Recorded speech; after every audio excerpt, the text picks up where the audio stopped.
Greetings, everyone. Hello, hello. Happy Thursday. How are you guys doing? Thank you so much for being here. I'm so excited. We have an amazing show set up for you. And Laura, hopefully you can hear me. I just went live and I'm just going to talk for a minute and then I'll bring you on. Okay. I was chatting with Laura and she's in the green room right now and we lost her for a minute, but she's back. So we're all good.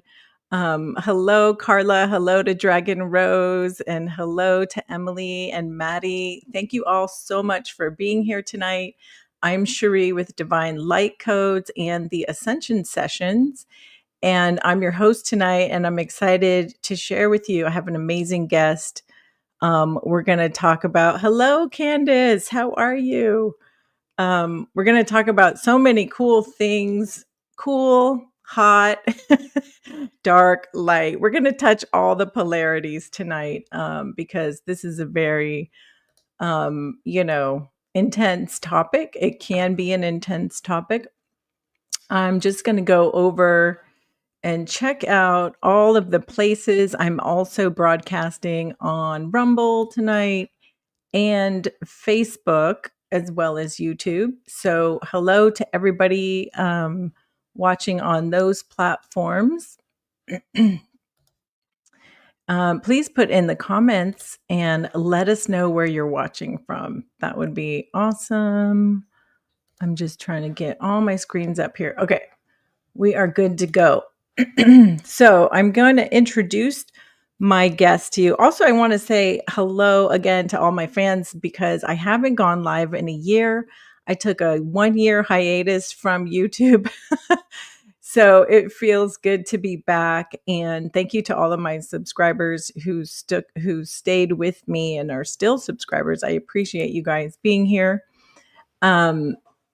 It's been an interesting year. It's been a busy year, most definitely.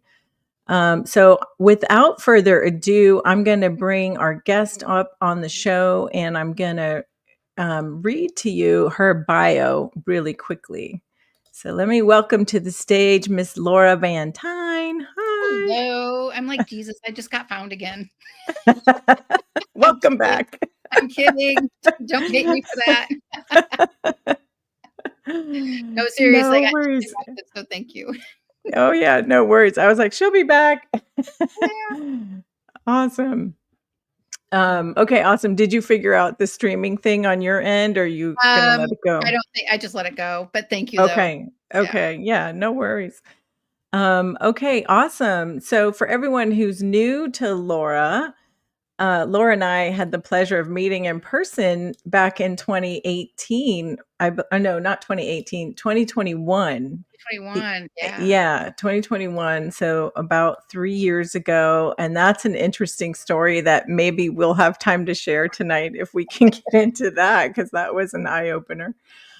But let me read to you about her bio, everyone. So Laura is actually a remote viewer. She's an author and a speaker, and she holds a BS in education and a BA in Spanish. Her and a master's degree in second language acquisition. And most of her life, she's been a middle school teacher. But now she specializes in soul health, emphasizing the unseen energetic world's impact on free will, and soul wellness. And Laura says, when we learn to discern otherworldly beings, who they are and where they come from, we take back our power.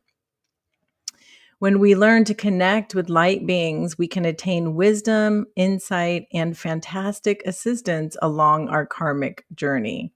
Her expertise includes past life regression, etheric implant removal, quantum healing hypnosis, soul integration, and spiritual defense. And Laura says, understanding reincarnation and what happens after death is vital to achieving soul sovereignty.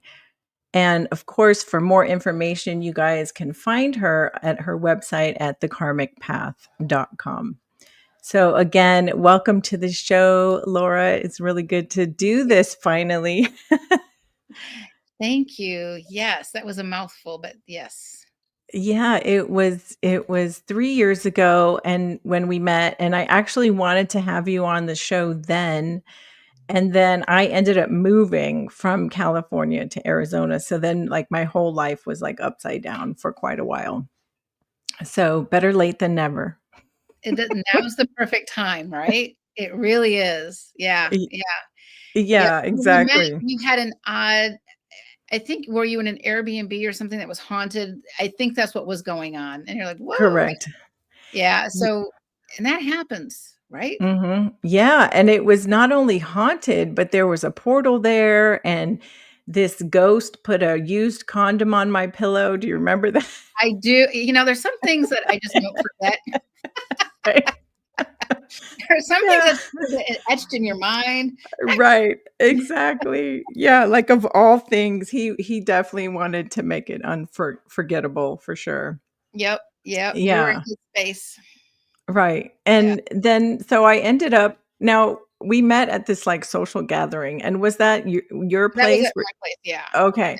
So you held a social gathering after the conference we were both working at, and then, our dear friend Vivian introduced us, and she Yeah, said, "Here's your ghost, hunter," or I know. something like that.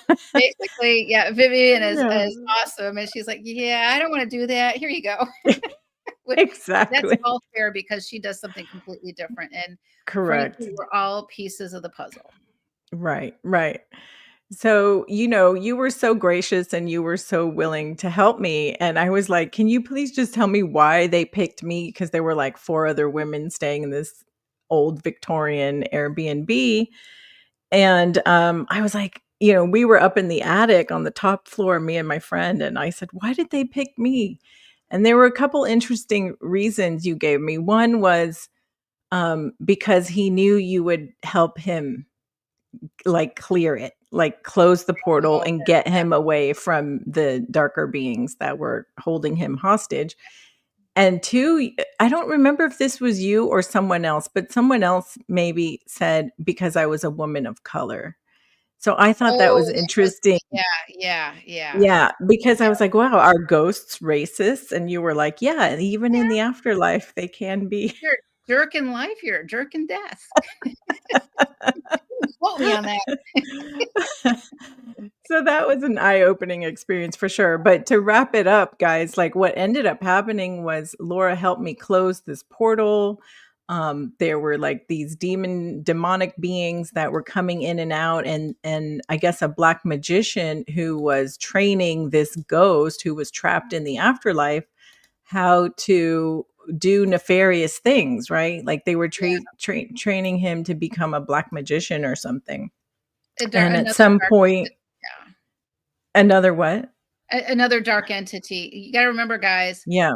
every good organization has a recruitment team, right? Right.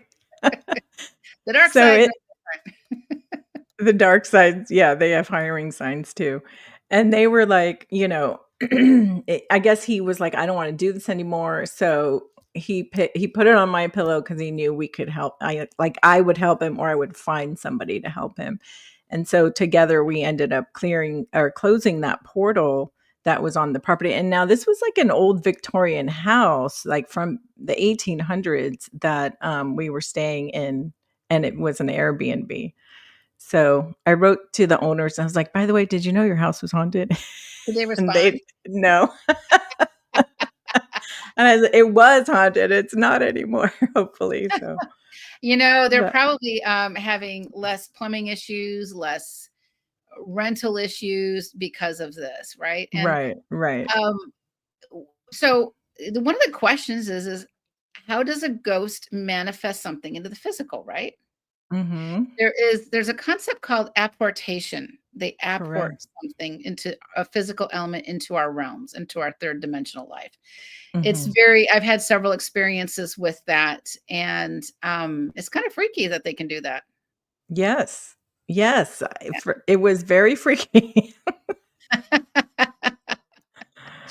Whoa, so yes, that's how we met. That's how we met. And, Yep, of all used things, condom.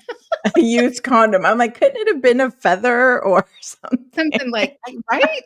A cute little rose quartz crystal, maybe? Right, right. And what was interesting about it, the condom, is that it was so dry and brittle and old. It was like it looked like it'd been baking in the sun for centuries, and it was thin and like holes in it. It wasn't like something recently used, thank God. But Yeah, that's what tipped me off to like it wasn't th- normal. it wasn't normal. It Not that it wasn't would be like normal. someone, yeah, right. But it wasn't like someone was holding this thing in their back pocket just waiting to put it on someone's pillow. It Right. was really dug up from the trenches, if you will. Yeah. Yeah. I Yeah. was yeah, sometimes. But hey, ask greener pastures. I'm kidding. Right, right. So that's how we met, and I read several of your books. Laura is a well-written author. She's got at least 4 or 5 books out I've got now. 3 out that, Okay. 2 of them are kind of brand new, by the way. They came out at Mhm. the same time, which was like, whew. But 2 they're and all 3. about how this works, how the Mhm. dark side works, how they operate, how the light side works, how they operate. So, Yeah. and then the last one I have out is basically the title is teacher from how did I go from a teacher to an exorcist? I used to Mhm. be a middle school teacher. I used to be an elementary school teacher. I taught Spanish. I taught math. I taught sex ed once a week in middle school. Back to the condom thing. Never my favorite week. Um, so That's brave. yeah, Teaching well, schoolers sex difficult ed. choice, okay? Yeah, if I were a school teacher today, I'd probably be fired. Let's just be honest. Okay. I just would have been during the COVID years, I would have been, she's done. But in all seriousness, my role just started out as I was a public school teacher. I've got a master's in education. I know children. I know how this stuff works or how it's supposed to work. And then one day, one of my kids woke up super psychic. And I'm like, my husband and I are like, what the heck? What do we do? And we have all these things going in and out of our house. And it was life-changing. We now had this secret life. We couldn't share it. This is almost 20 years ago, like 17 years ago, this was. And the internet wasn't what it is today. The information wasn't there as it is today. At the Mhm. same time, today we have a lot of information and misinformation and disinformation. So we have to wade through a lot of crap. And so while I was doing this, I had to figure out how to wade through what was true or not true. And we were in dire straits. We had all kinds of ghosts coming in and out. And a lot of this stuff a lot of these stories are told in the book Teacher to Exorcist. It's basically my stories of what happened, Mhm. how we solved it, how we got to move forward, because there's knowledge, there's power in knowledge, and we have to be able to help each other. So we had a 3-headed crocodile roaming through our house. I know that sounds crazy, but even the animals saw it. The Do animals, you mean literally like a spirit form of that? spirit form, this 3-headed crocodile would Wow. just run. It was about 4 feet long, 3 heads. It was a derivation of a reptilian, Mhm. and they used that shape-shifted image to terrify, my daughter and the animals. So we had 2 cats, a dog, and a house rabbit, and they all could use the doggy door, including the rabbit. And when this thing would come around, they would bolt out of the house, or we had this rabbit who he'd come into the back, he'd get backed up into the corner and he'd start thumping his feet. And rabbits don't really use vocal cords. I mean, we don't really hear rabbits talk. Right. But this thing started making noise, this rabbit. And it was terrifying and heartbreaking to have my children and my animals being tortured like this. And at that time, I couldn't Wow. see or sense what was happening. And it just kept evolving and evolving and evolving. And we had gone to an art opening with a Middle Eastern artist. And we got home and we had this big 4-foot by 5-foot acrylic painting in our living room when you open the front door. And we watched, from this finger poking out like this, like literally through the painting, and it stretched the canvas. And as it Whoa. stretched the canvas, it never retreated. And my husband took it off the wall, he chopped it up, and we burned it, literally that night. Wow. I mean, it was this crazy stuff, and I would get harmed all the time. Would get choked right here to the point where I would pass out. Nobody's home. Oh my All this goodness. awful, awful stuff, and I was so angry with God. I was like, "How could you let this happen?" I mean, I was a school teacher, my husband's a business guy, our kids are in sports, the whole, like, middle class Americana lifestyle. I Mhm. lived in San Diego, and I had to quit my teaching job to figure out how to save my family's soul. And I'm leaving no stone unturned. I mean, if and I didn't know why they were doing this. I had no Mhm. clue. And one night, everybody has this. What is your defining moment? What is the moment you have where you made an executive decision to make some kind of change or have a determined outcome, right? And Mhm. for me, that was my then 6-year-old daughter came racing down the hall in the middle of the night and said, "Mommy, mommy, the shadow men are in my room, and they said they're gonna steal my soul to break you." It's like, "Oh." Oh my goodness. I did not How sleep. uh, I did not how sleep. old was she? She was 6. So, did she start at 5 or 6? Did Mhm. she her gift come online at that age?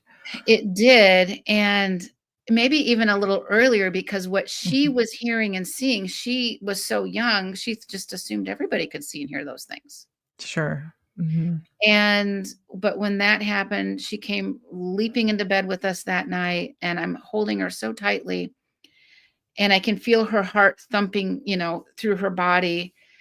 And then she says, "Mommy, what is my soul? And why do they want to break you?" And in Wow. that moment, everything changed for me. Mhm. The dark side got greedy. And what I realized in the future, I didn't understand it at the time. These dark beings saw my potential future and they tried to stop it, but they got greedy and they went after my kid. Had they have gone after me, would I have fought so hard? Right? Right. I mean, Yeah. so that's how I got started. And I stopped Wow. teaching and this became my full-time focus. How do I figure this out?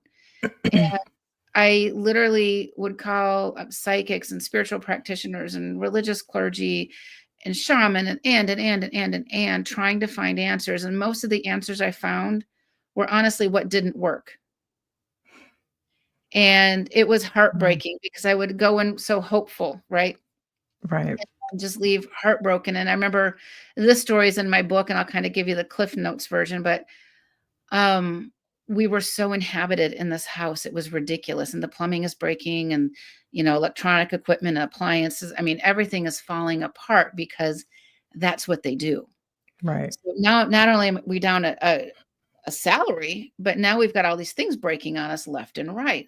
The frequency Mhm. and vibration of our house was so low, it was dismantling the household. And I had to figure this out, and no amount of wishing and hoping and crystals and this and that could solve the problem because I had to come in from left field. Mhm. And what I did finally figure out is that what works and what doesn't work. And guys, as wonderful as Sage is, it's not the tool to deal with the dark side. Okay. Right. It doesn't have the spiritual horsepower to deal with these dark demonic forces. Mhm. Now, if we go back to the time of Christ, what was he gifted? Frankincense, gold, and myrrh. Okay, why was he gifted tree sap? That makes no sense, right? Well, yeah, it does. Those 3 elements are extremely high frequency, Mhm. and that helped him. The 3 magi knew that the Christ child was in for a wild ride, and they needed to support him. This was one of the ways they supported him, and so I started figuring these things out slowly but surely. So, And then Laura, can I ask a question? yeah, How long did it take you to go from your daughter's gifts coming online to I'm quitting my job to figure this out? about a year. Okay. And had you had any, like, religious or spiritual background?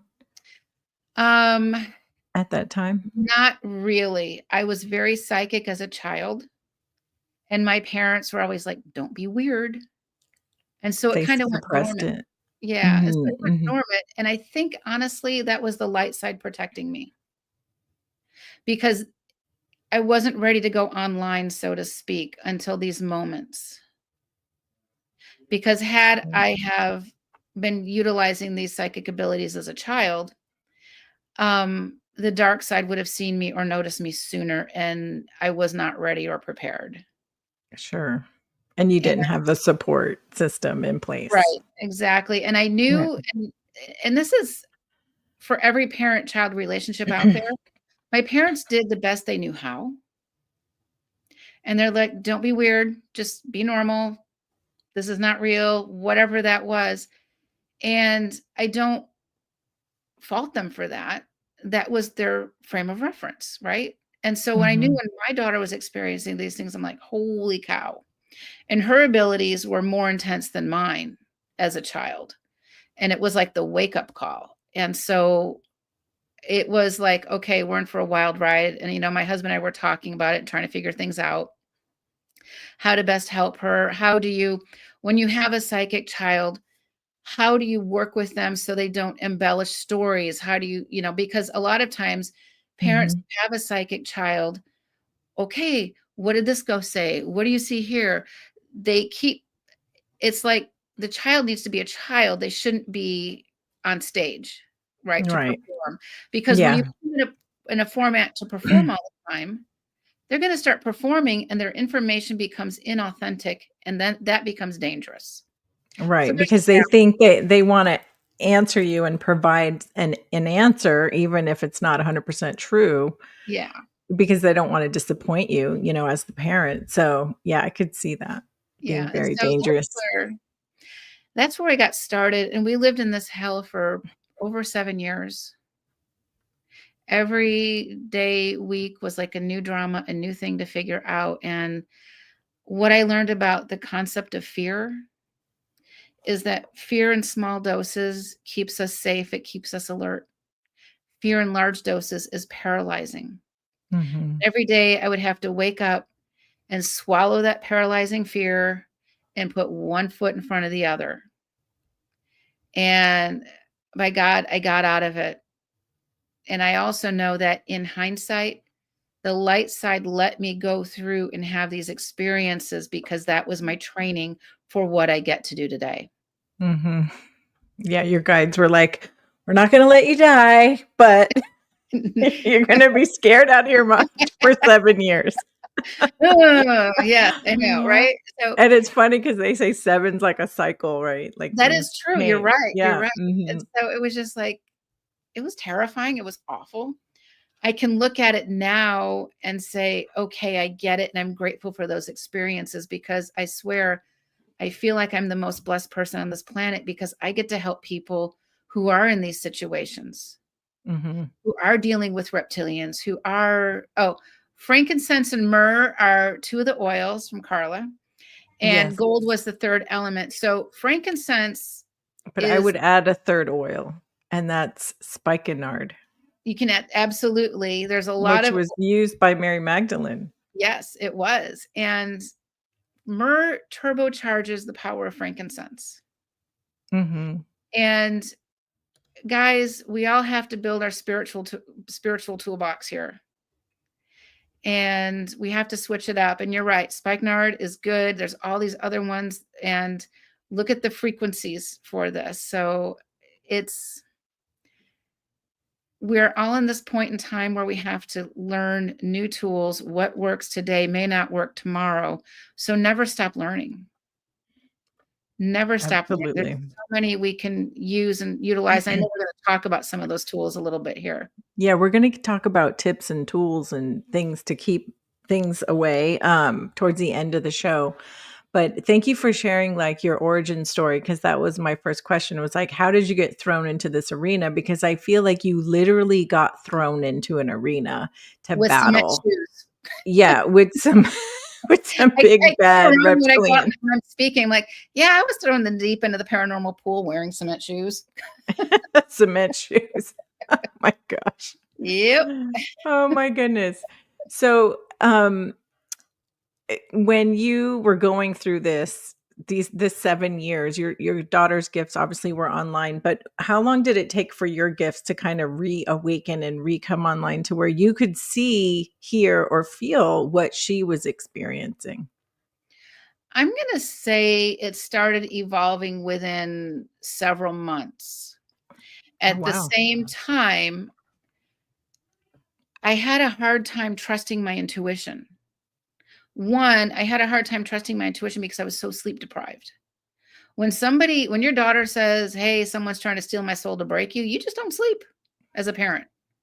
Or you Mm. sleep with one eye open. I got to the point where, you know what, 2 hour consecutive hours of sleep, that's a win. That went on for years. And And was it because you were so scared, or was it because they were waking you up in the middle of the night? Because I would assume the I went activity was worse at night. the activity is worse at night because the energies at night are there's less chaotic noise at night, so they can flow through easier at night. And it was also because if I went to sleep, what would they do to my little girl? Because I know they're beating me up. I'm waking up with these little vampire bite marks. I've got strange bruises. All this stuff is happening. And so if I go to sleep, what are they going to do to my little girl? Mhm. That was my biggest thing. And my husband had to sleep because now we're a one income family. He's got to go to work and function. And I couldn't share with him half the stuff that was going Yeah. on. Oh, And you so couldn't, but he knew. But you he couldn't knew go into detail.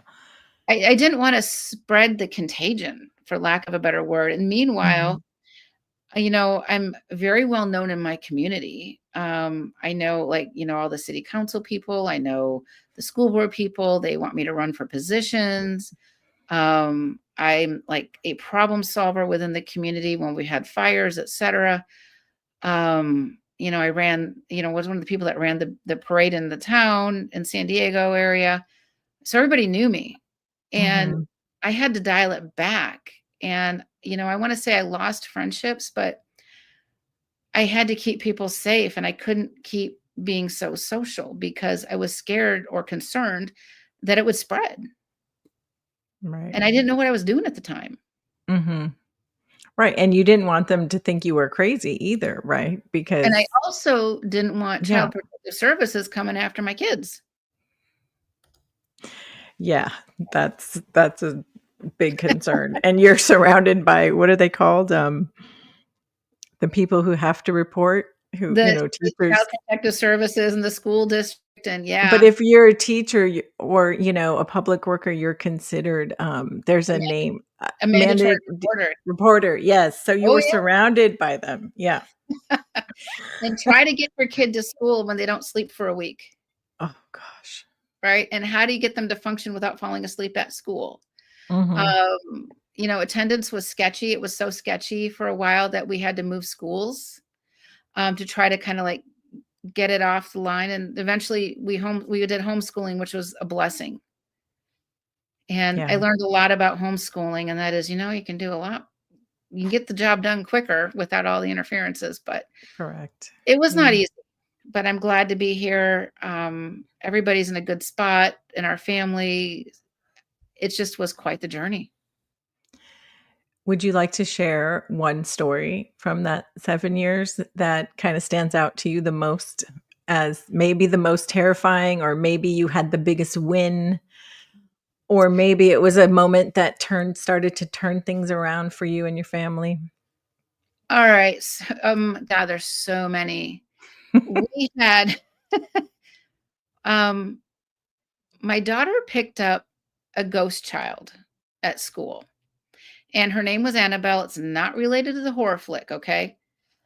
Just a weird coincidence. But Annabelle and my daughter became friends. Hmm. And she's a ghost. My daughter's not. I'm like, okay, this is weird. And I realized, oh, this is where imaginary friends come from. Mhm. Sense. And Annabelle was looking for her mommy. We figured out from her story she died in a car accident. And she was looking for her mommy and she was really sad. And then um, one day I realized Annabelle doesn't understand she's died. And I realized that ghosts, when you're suddenly ejected out of your body and you become a ghost, you don't know you've died. Mhm. And so then I'm like, okay, Annabelle, do you know that you died in that car accident? And then it was just this huge pause from this little ghost child. And then she became mean and vindictive. She became our own little horror flick. She wanted my daughter to die. She wanted me to be her mom. She wanted to have a birthday. She wanted all of these things that a regular, 6, 7-year-old child would have. Mhm. And she started stabbing my daughter in the middle of her back with an etheric knife. And my daughter, every day she'd get out of the shower, she would have these 3 welt marks in the middle of her back in a spot where you can't self-inflict. Every single day. It got to the Wow. point where when my daughter took a shower, I sat on the floor of the bathroom so she could take a shower to try to give her some level of safety, but I didn't really know what I was doing. I'm just like grasping at straws here, but yeah, that was awful. Mhm. Oh And my gosh. finally, I figured out how to cross over ghosts. She was the very first one, and it opened this whole new door, and I was like, "Phew, okay, this is over." I was so wrong. It was just the beginning. Right. So, It's like hanging up a sign. yep. So that was the fact that, and this is almost 20 years ago, that, somebody who dies doesn't know they died. They missed the memo. That's a problem. Mhm. Mhm. And I Um, yell at the light side often for that little issue, because it is an issue. yeah. And I think they're getting it, but yeah. And thank you, Virgil. Did you see his comment? I just read it like, "Wait, is it a compliment or not?" Okay, it's a compliment. I had to read it twice. Yeah. Um, yeah. So, when did you realize that, like, this was gonna be your calling? How many years into this double hockey sticks were Mm. you like, "Oh my god, I guess this is my new norm. I'm gonna be It crossing over ghosts and fighting demons and spirits." it started out with a surplus of ghosts, and the weirdest things would happen. For example, we had decided as a family we're going to go to the Getty Museum in LA and spend the day there. And we get there, and I get into the parking garage, which is built under the ground, like 6 Mhm. stories under the ground. And I just start feeling nauseated. I'm feeling sick, and I'm like, "Ooh, this is not good." But it's like I have to be able to function with my family as a family, right? This is a part of living a mortal life, and my kids deserve that. And so Mhm. we get there and we walk in, and one of my daughters like, "Oh my gosh, I've been here before." Turns out my daughter had been astral projecting in the Getty Museum before we got there. So she could tell us exactly what was in what room, which was wild. And then we got to one of these rooms, and there's the Venus and the half shell painting. And this ghost pops out. And it was the model, or so I thought it was, the model of the original model of this painting.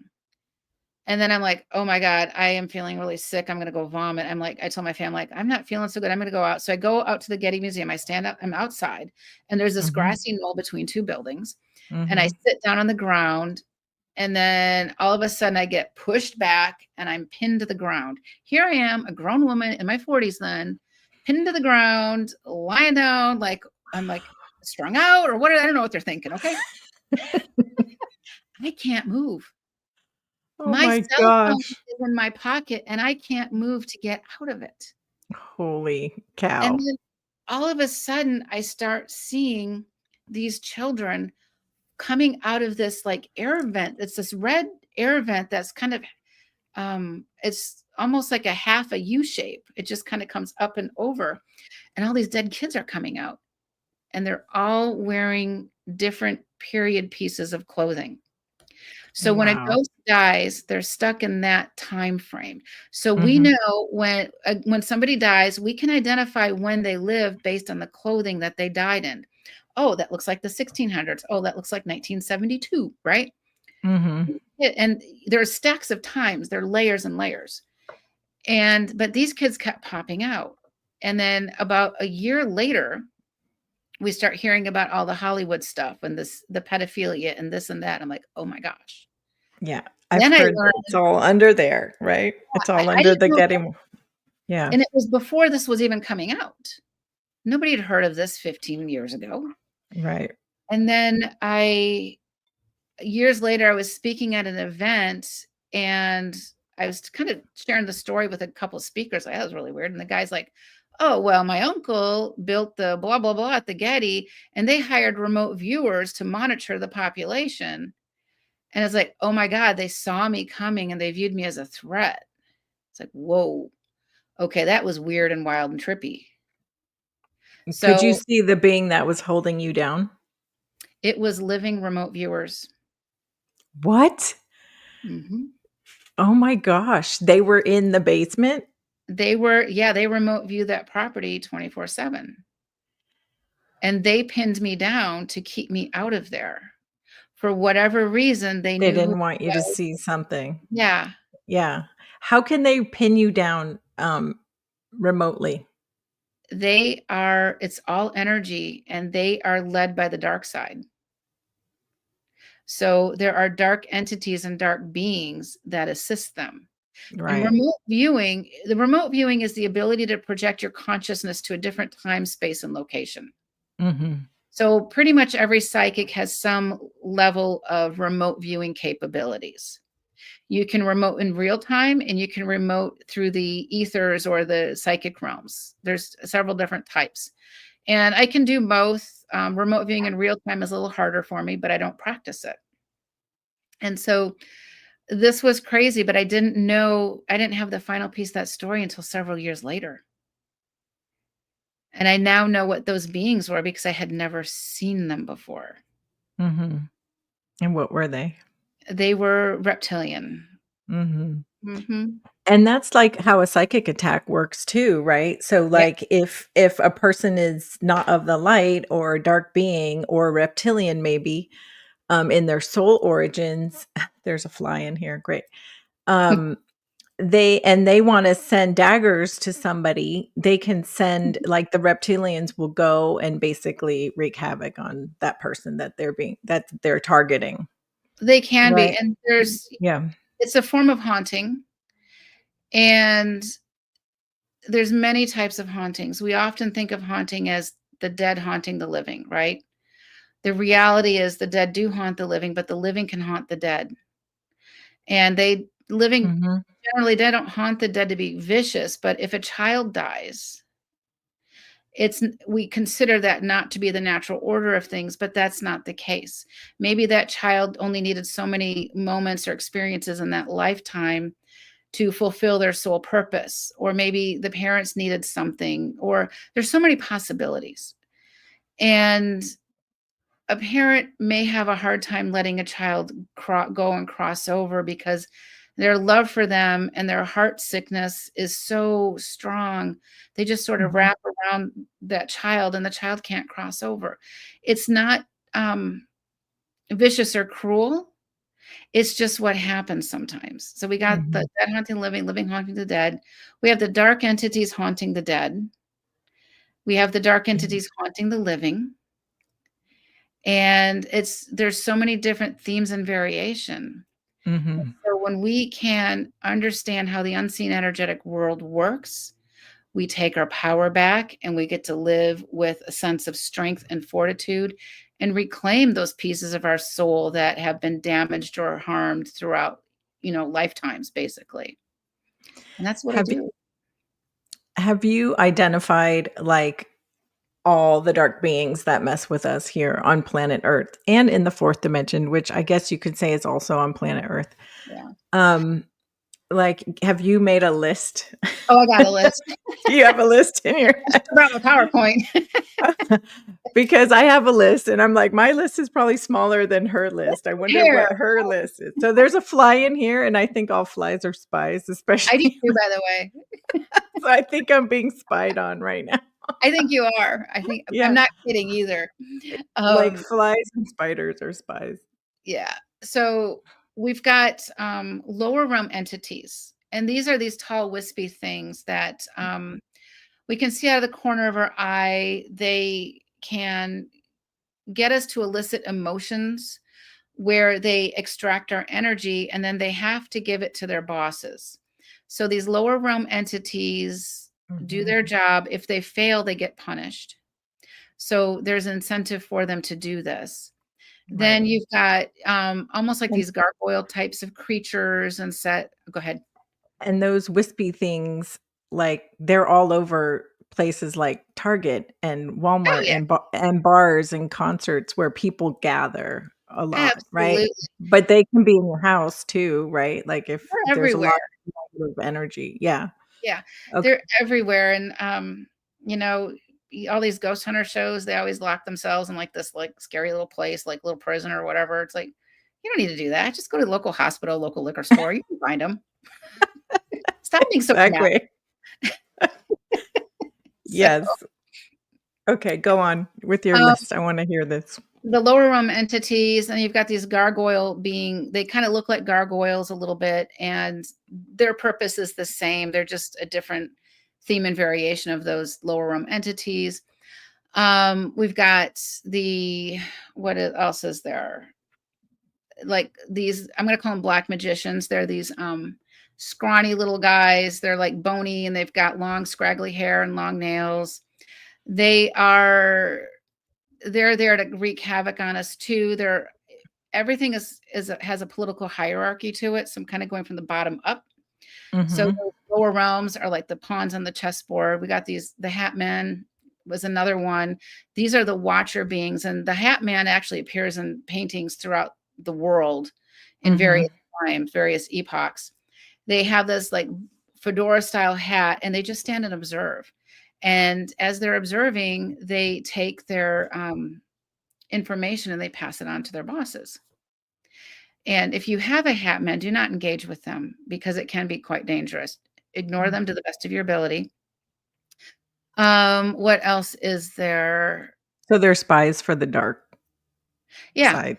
yeah, Okay. absolutely. And we had a hat man who was like the sentinel being in our house for the longest time. We're like, what the hell? Mhm. Um, and he never really moved. He never really did anything. You've got like the Harry Potter Dementor beings; those are real. You've got spider beings, and they usually go under the bed. This is going to freak people out. And they've got the straw that comes up from their back, and they protrude that straw and they drain your energies. While you're And sleeping. while you're sleeping, they go up and down the walls. What else? I mean, I could just go on and on. You got the reptilians, you've got the grays, you've got the extraterrestrials. Um, I call them Anunnakis, the Anunnakis. I think those are some of the original purveyors of evil. This Mhm. planet wasn't supposed to be this way. And then when you say that now we have, like, AI mixed with We've had that biological for dark millennia. beings. Yeah. What'd you say? I'm laughing at Virgil's comment. Sounds like Which my one?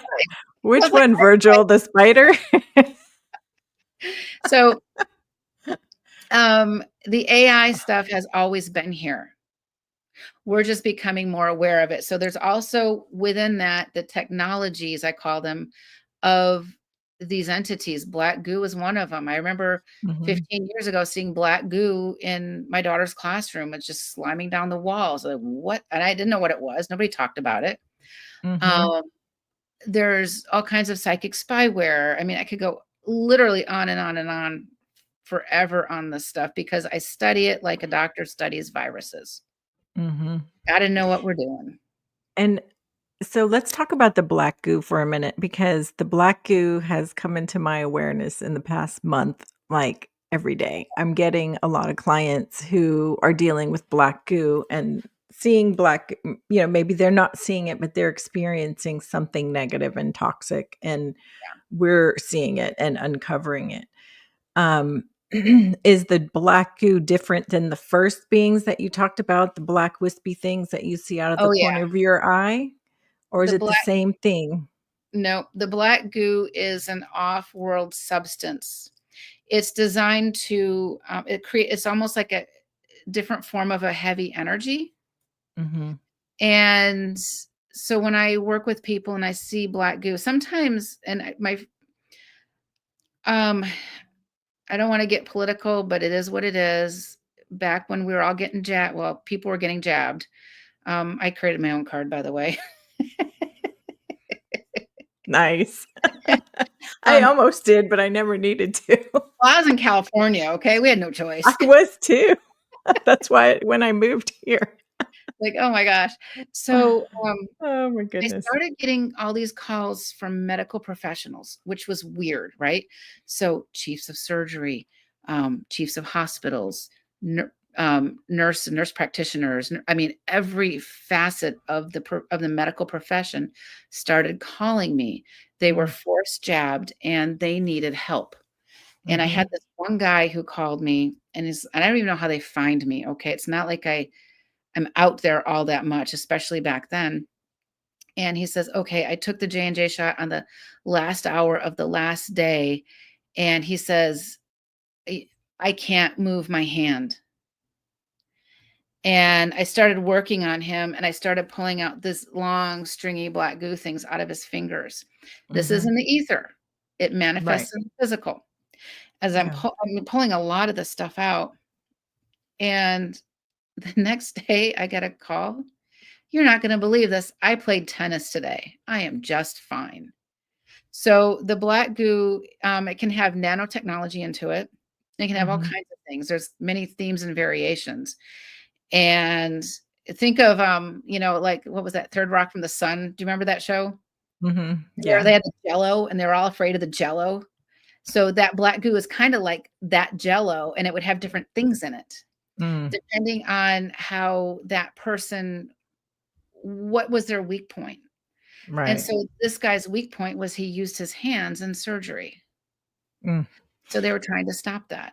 right. So is the black goo linked to graphene, oxygraphene? What's it called? Graphene, Graphene? right? Yeah, it's very Yeah. simple. Yeah. Yep. Is that the 3D version of black goo, or are they 2 different things? That's a really good question. I believe they're related. Mhm. I believe it's an offshoot. Okay. Let's call it a sitcom spinoff, but it's not a sitcom. Um, so it is related, but and they can serve multiple purposes and they look for the weak spot in us. Mhm. And this black goo was created by the Draconians, like, millennia ago, right? Many, many millennia ago. None of this is new. What is new is we're waking up to it.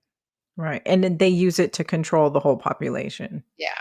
That's the point Yeah. of it, right? To control and then also drain our energy to Yeah. feed their Yeah. their hive, if you will. And knowledge is power. We have to understand that ignorance is not helpful.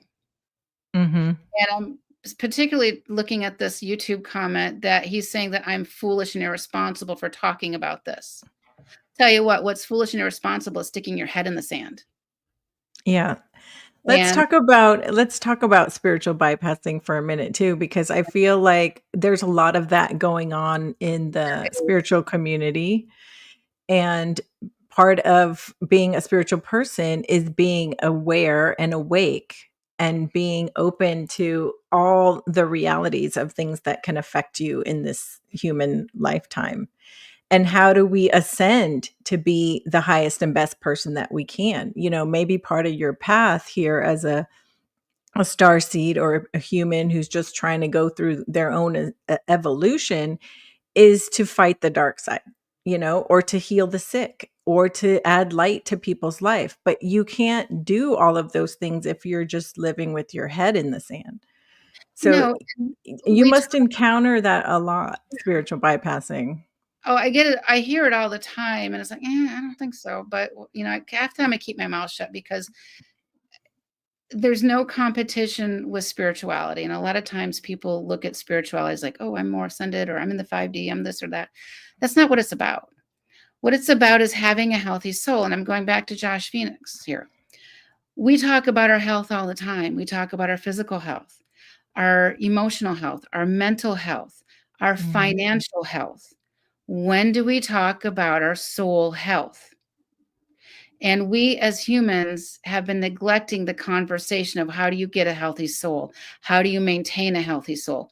Well, like I said, when we start to study the bacteria and viruses as doctors, we know what the antidote is. We know how to heal. Mhm. That's a big deal. And this is no different.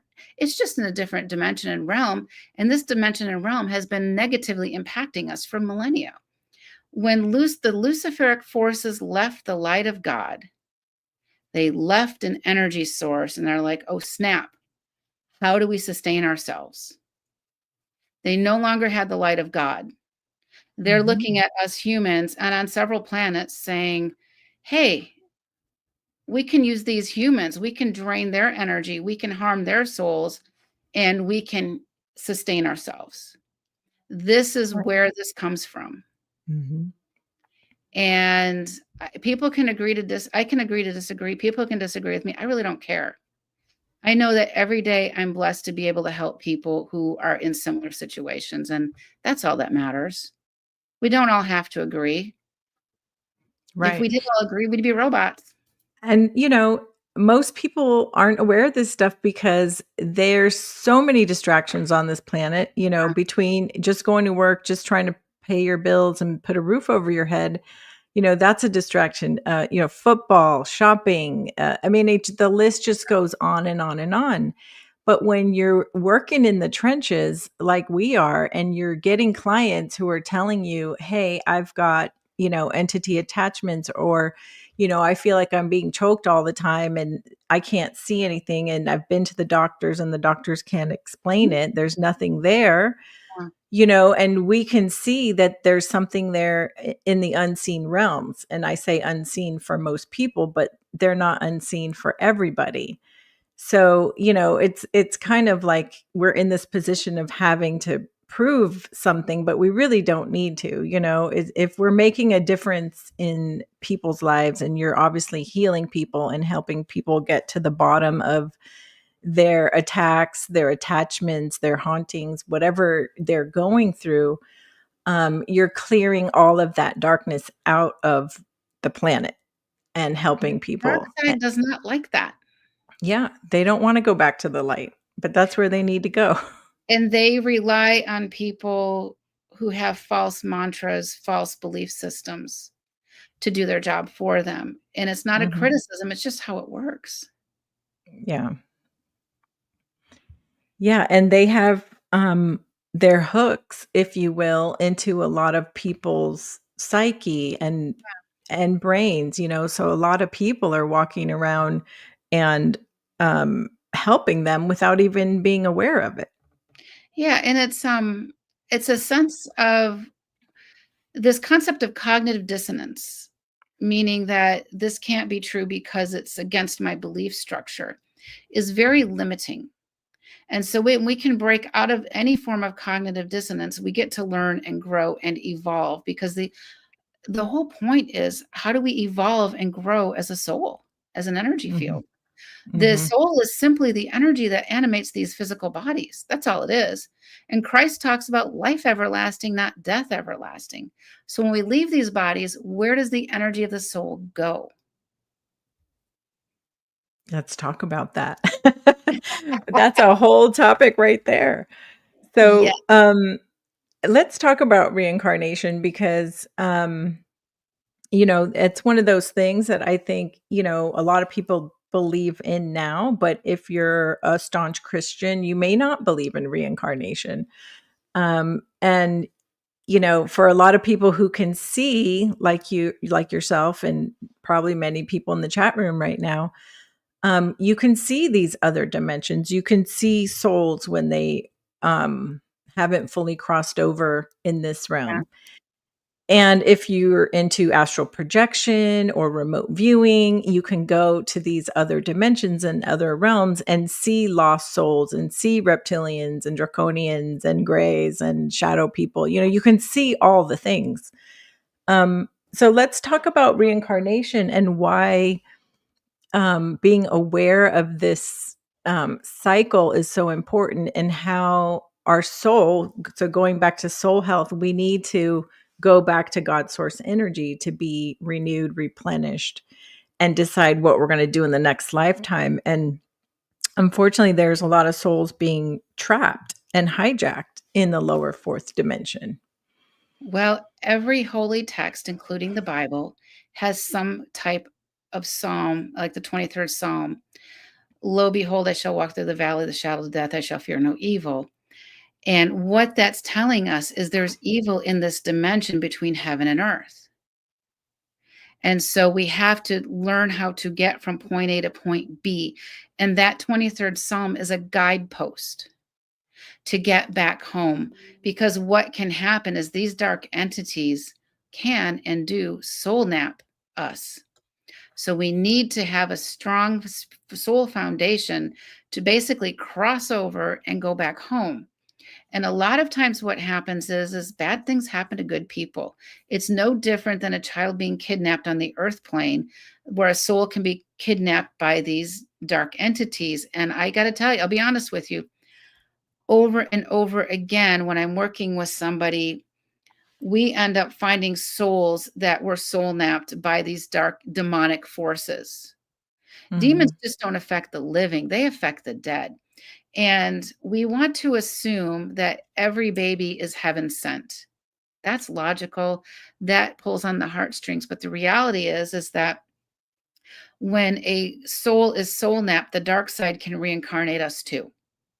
Mm. It doesn't mean that that person was a bad person. It means something bad happened to that good person. And so when a soul is reincarnated from the dark side, the lower astral side, they now come back their soul is broken, their soul is fractured. They've got a spiritual team who is questionable. We think all spiritual teams are from the higher realms. Not really. Look at the recent Wisconsin shooter. What happened to her? How did she get to that place? And there's a lot of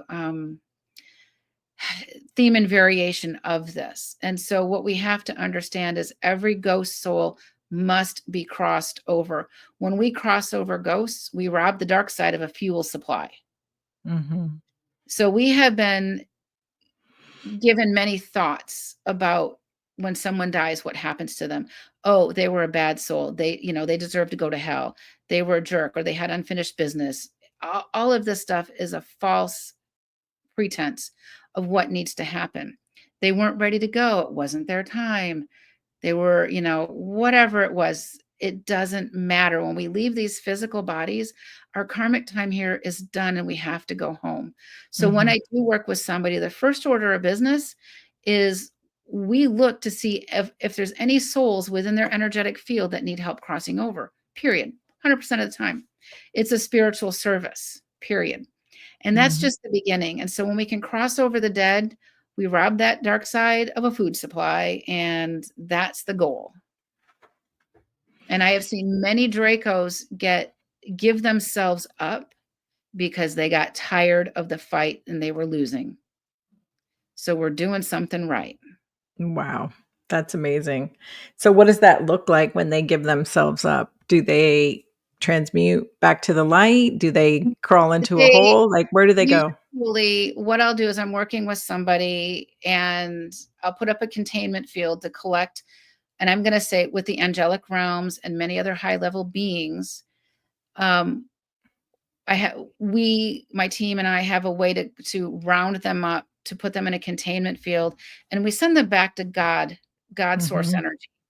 Letting them linger in the lower astral just means you're just letting the prisoners out of prison. It's no Right. different.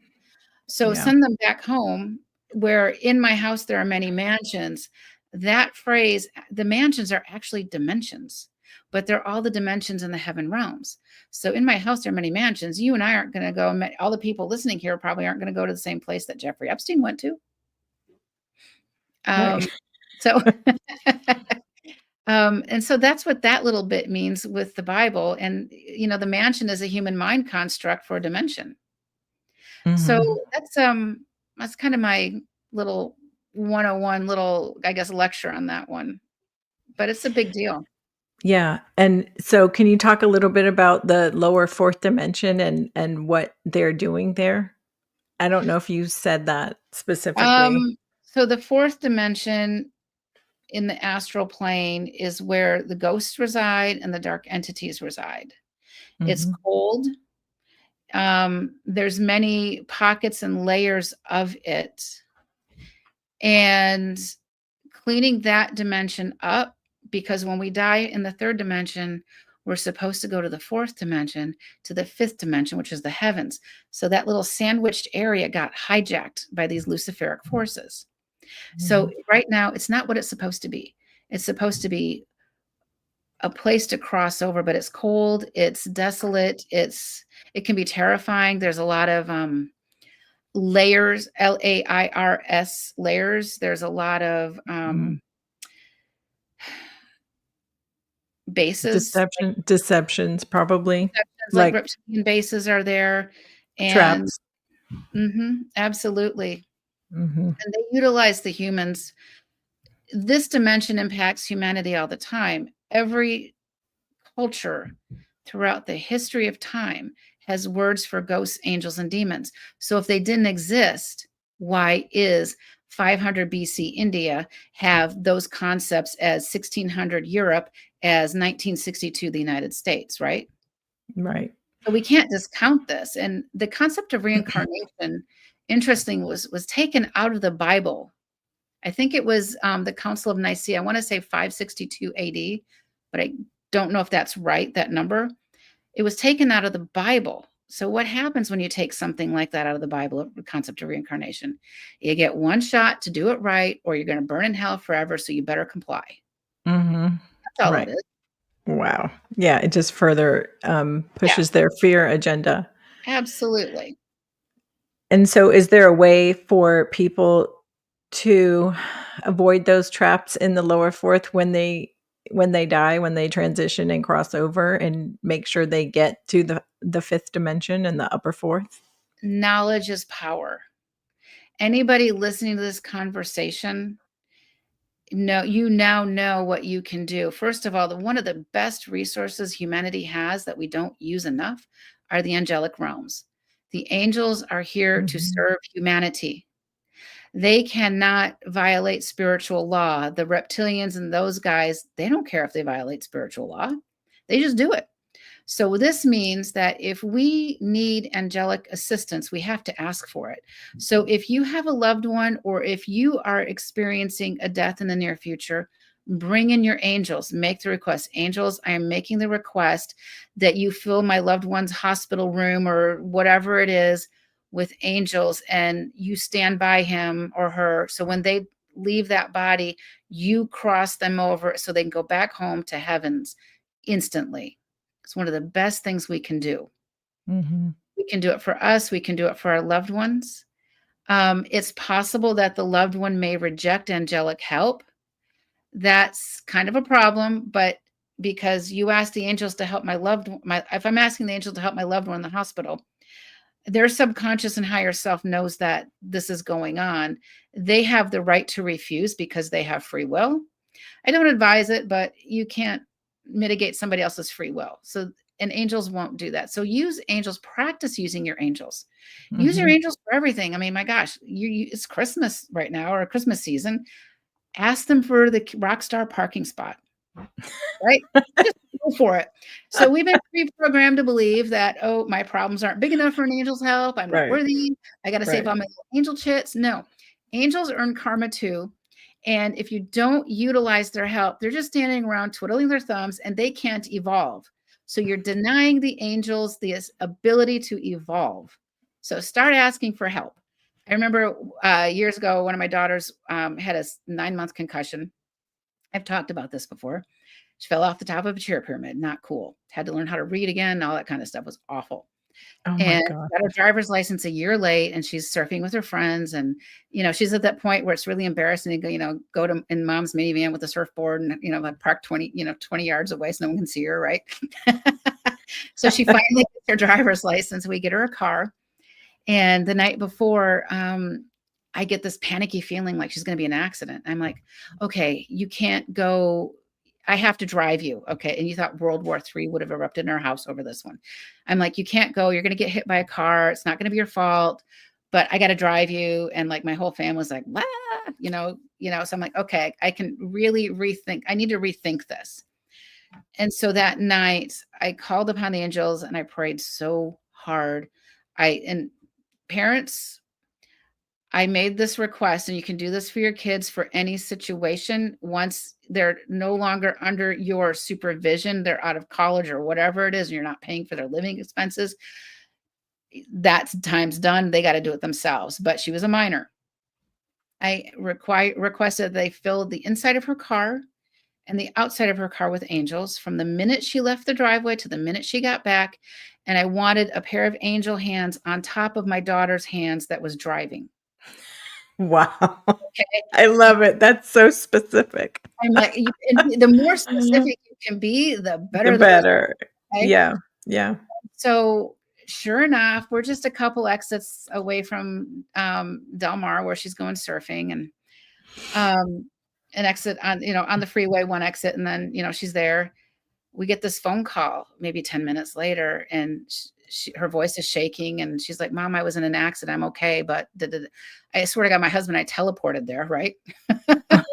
We get there, and the CHP guy, California Highway Patrol guy, is there, and he's like, "Ma'am, I don't understand how her car didn't spin out on the freeway." And San Diego freeways, they're not to be messed with. They're not quite like LA, but in a way, they're a little bit more dangerous because there's a little bit less traffic and more opportunity for high-speed collisions. Mhm. This huge work truck, like a Ram 55,000, whatever it was. I mean, just a big work truck was coming up behind her. And this is like 6 a.m. and clipped the backside of her car. And she said, "Mom, it was the weirdest thing. I saw the car coming. I didn't know what to do. It hit me. And then my car just floated to the side of the road and parked itself." That's the power of an angel. Wow. That's Yeah. amazing. That's And amazing.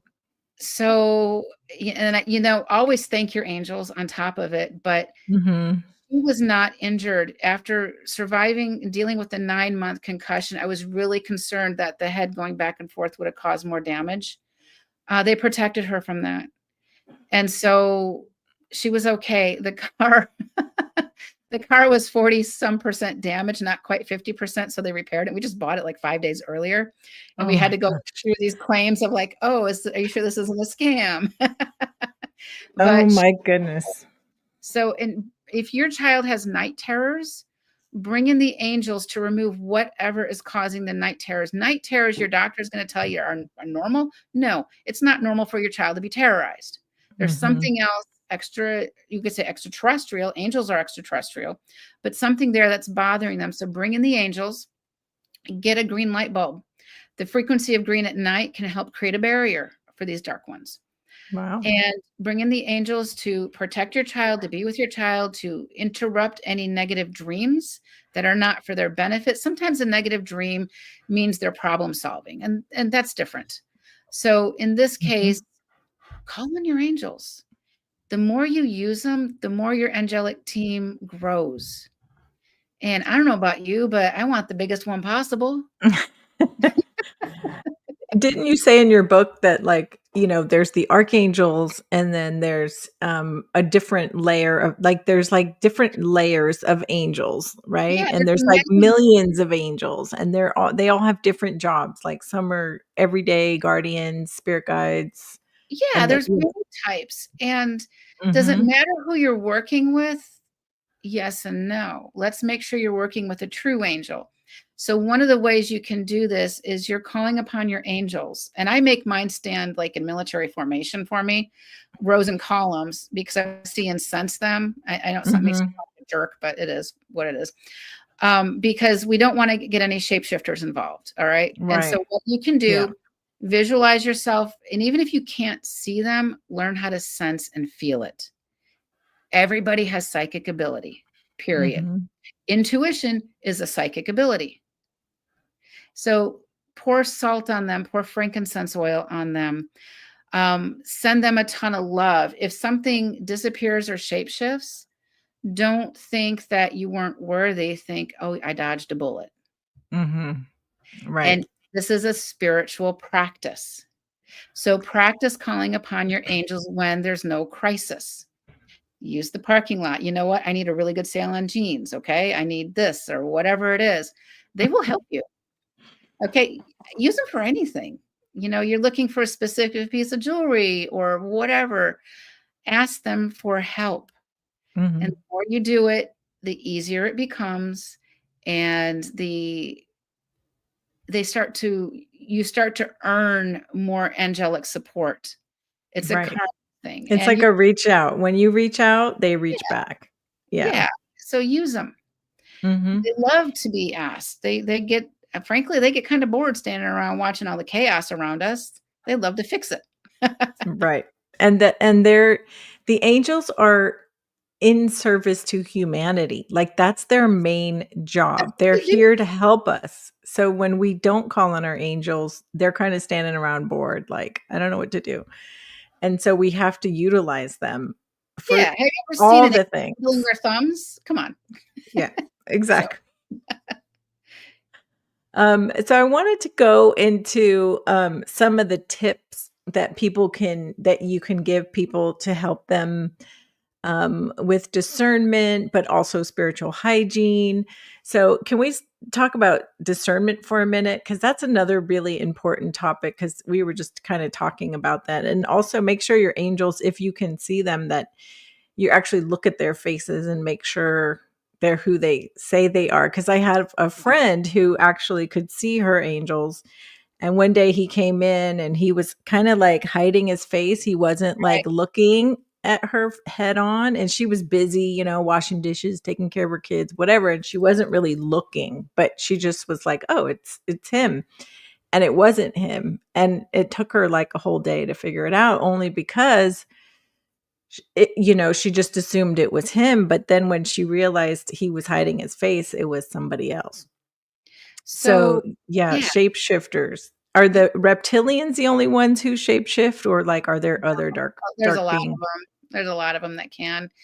And what it means to shapeshift is they can just cloak themselves and be a disguise of some sort. Mhm. So one of the things is pouring salt on them. Even if you can't see them, it's okay. Like I said, learn how to feel or sense their presence. And if you can see them or sense them, look, they usually will present themselves in the same manner, just like what your friend was saying. Maybe they're off to the side a little bit or whatever. But when they present themselves in a different manner, double check that. Right. Double check that. And also, I I have the ability to really analyze through their energetic field, there's energetic signatures. It's a Mhm. little bit more sophisticated of a tool, but if there's something not quite right, I'll blast them with something and see if they turn into their actual self or if they were truly an angel. Usually they're not if I'm looking that, but or they may disappear. So sometimes they're shapeshifters, sometimes they're holograms. Um, it just depends. So just I always vet my teams. So before I even work with a client, I still vet who I'm working with. I don't trust them. Mhm. I know that the dark side will try to create an opportunity. Who wouldn't? Right. So Just some of your clients are infiltrators, not clients, not your real clients, but no, someone but might come to you as a client.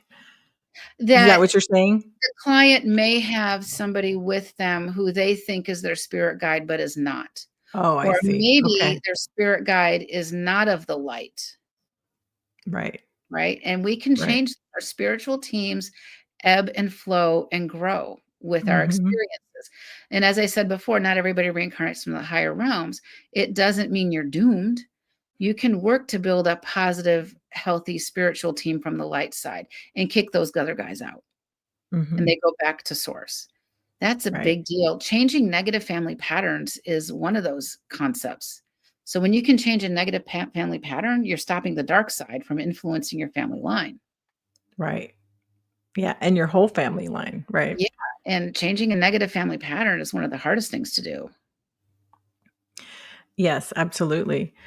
Especially if it's, like, in the holographic DNA of the Yes. lineage. Yeah. Yes, absolutely.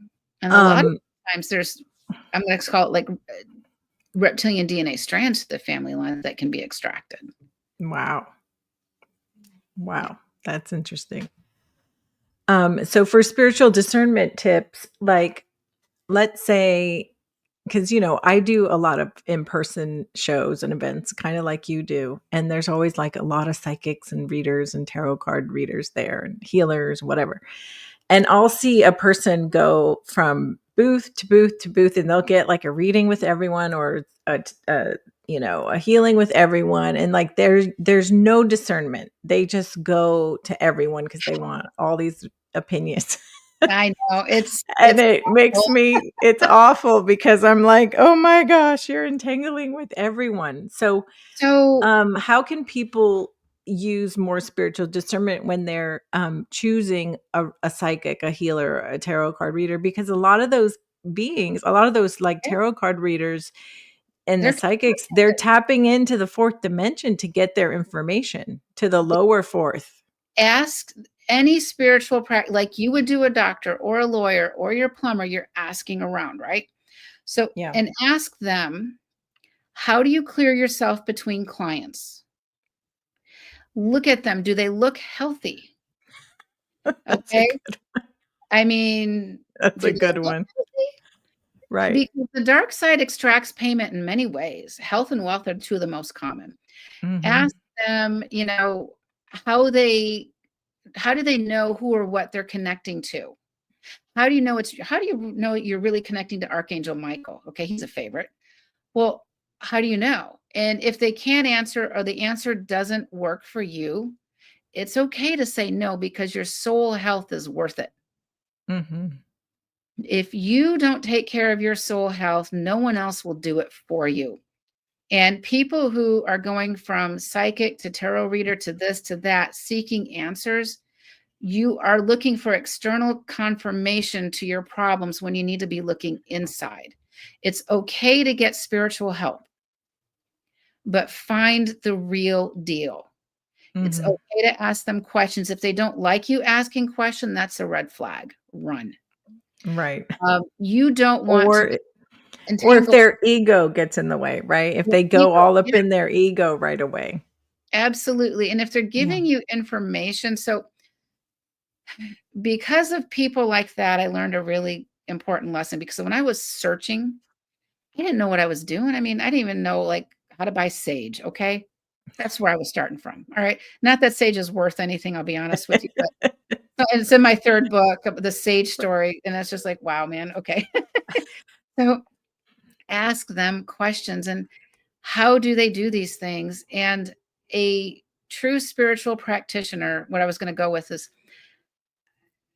if somebody just simply says, oh, your dead grandma standing next to you and she's saying A, B, C, D, blah, blah, blah, you don't know if that's right. They're giving you just enough truth to string you along. So, because of people like that, I developed this Mhm. manner of when I work with somebody, we work as a team so you can see and sense what's going on because that validation is important for me as it is you. This is about you. This is your journey. I'm helping you on that journey, period. I have Mhm. to step back, but I have to be able to help. And I'm not going to tell you all these things that I think because it's your soul, it's your discovery. And it's hard work keeping a healthy soul. It just is. There's Mhm. so much out there. And there could be good practitioners at I don't do psychic fairs, honestly, and things like that because um that's not what I do, but I do go out and speak and stuff like that. But at these psychic fairs and maybe crystal shows and stuff, you got to be careful. There's Mhm. a lot of contaminations. Um, Yep. and part of the reason why I don't do them is there's nowhere near me. That's fine. But I just look at these people and first of all, do they look like they're poverty stricken? That's another red flag. Okay, it's not a criticism, but if they've got a smoker's cough and they've got no money to them, that's a red flag that something's not quite right. Now, we all have struggles, Mhm. okay? We all have various struggles. Don't get me wrong. But if you are working on your soul health, you need to find a spiritual practitioner that is healthy enough because their vibration is high. Mhm. And nothing is ever free, friends. A free psychic reading is never free. Right. There That's a has to be an good point. energy exchange. If you're trading services, if you're bartering, if it's cash, money is currency. It's current, it's energy. That's all that is. And we Mhm. attach so much emotion to it. We get rid of the emotion, we really solve a lot of our problems. So just know that there's no such thing as a free psychic reading or a free question. Um, it's okay to get a question from somebody answered because you're testing or vetting them for something more. So just know that, but keep yourself guarded. No one's going to help. No one is going to treat your soul as well as you can treat your soul. Absolutely. That's such a good point that you made. Thank you for saying that because um it's a basic discernment test, right? Like what's the first impression you get? Are they, does their soul seem vibrant, and do they look like they're taking care of themselves? Yeah. Do you sense dark energy around them? I mean, like you said, everybody's psychic and they have that ability, that built-in ability to kind of, get a sense of that person's energy field. And sometimes we get tricked by the imposters and the dark side because they're very, like, all the reptilians are really into ego. They're great at making money. They're great at marketing. Everything is flashy, and it's just like it's a mind trick. Like, oh, you're so successful, so you must be the real thing. But that's not always the It's case not always the either. case. Use your Yeah. intuition, Yeah. and practice using your intuition. There's ways to practice your intuition. You can just write like 3 words on 3 cards: green, coffee, and pants. Okay. And turn them upside down and just start feeling or sensing the energy of those words to figure out if you pick up the right one. I'm thinking of coffee. All right. Mhm. So one way to develop our intuition, and just find these other ways to start developing your intuition, because that's what keeps us safe, and it's very protective. And when we use our intuition, we're connecting with our higher self, our subconscious self, and the divine God source energy. Those are important. Absolutely. So, can you share a little bit more about what I loved reading in your book? The first one was when you went into the bit about the frequencies of essential oils and how, they can heal us, and they're very it's plant medicine, right? It's the Yeah. blood life of the plant. So they're very high frequency. Just like you can drink chlorophyll when you have a cold. It's amazing. It kills colds and viruses like that. Yeah. And you also talked about, frankincense, how burning frankincense resin. So back to Carla's question asking about the oils, Carla, when Laura mentioned frankincense and myrrh, she was specifically, I think, saying like if you burn frankincense resin, it clears out all demons, ghosts, bad guys, paranormal activity. But if you burn sage, that's not going to be your experience. That's not the case. So whenever you're trying to clear out dark energy, you always want to use frankincense because it's a higher vibration. But you can also use the oils as a like another I use layer both. of protection. I use Right. both. So when I'm out and about, I'll use the oils. I'll use them in a Mhm. spray bottle, or I'll put them on me. It just depends. I'll use the resins, like if I feel like I've got some heavy energy floating around or whatever. If Mhm. I'm using it to clear dark entities, I'm going to bring in the angelic realms surrounding whatever I'm clearing and tell them to remove whatever's not for my greater good. And Right. then you can use the frankincense resins, because that is a powerhouse of frequencies. Mhm. And then the angels will remove those dark ones from your space and take them off the earth plane, because the goal is to take them off the earth plane. And by the way, back to the practitioners, ask them, how do they remove ghosts and those things, right? If they say they bind them, bury them, or cast them away, those are 3 of the biggest wrong answers ever. If I cast away a ghost, what's to stop it from coming back? Right. Or if Right. I'm having them bind and bury a reptilian, they can break through that. Hello. So Mhm. And then they come back and they're really ticked off. So those are wrong answers, okay? They go back to source. That's the right answer. Oh my goodness. Yeah. Amazing. So what are some other spiritual hygiene tips that people can do? Just like You know, everyday decisions, cleaning your field, calling in protection in the morning, calling in protection before you go to bed at night and go into the astral realm, stuff like that. What rituals do you do? all right. So we're going to address Erica here. And she says, how would you protect yourself against someone who constantly sends dark entities or energies that attach to your physical body? This is the living haunting the living. It's the hardest one to deal with. And this is a Mhm. really good one. Okay. So, um, I'll put your question up, Erica. so this is probably one of the more common questions I get. And this is a fun little trick. And I don't know if you and I talked about the salt and foil thing the other day. I don't I remember. I don't don't think so. Okay.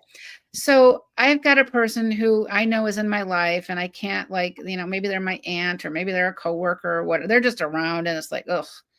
And they're Mhm. always trying to spiritually assassinate you. Okay. In many Mhm. ways. You don't want to do any harm, but you have the right to defend yourself. So you want to learn how to return that energy. All right. If they're sending you love and light and blessings, they're going to get love and light and blessings back. Isn't that awesome?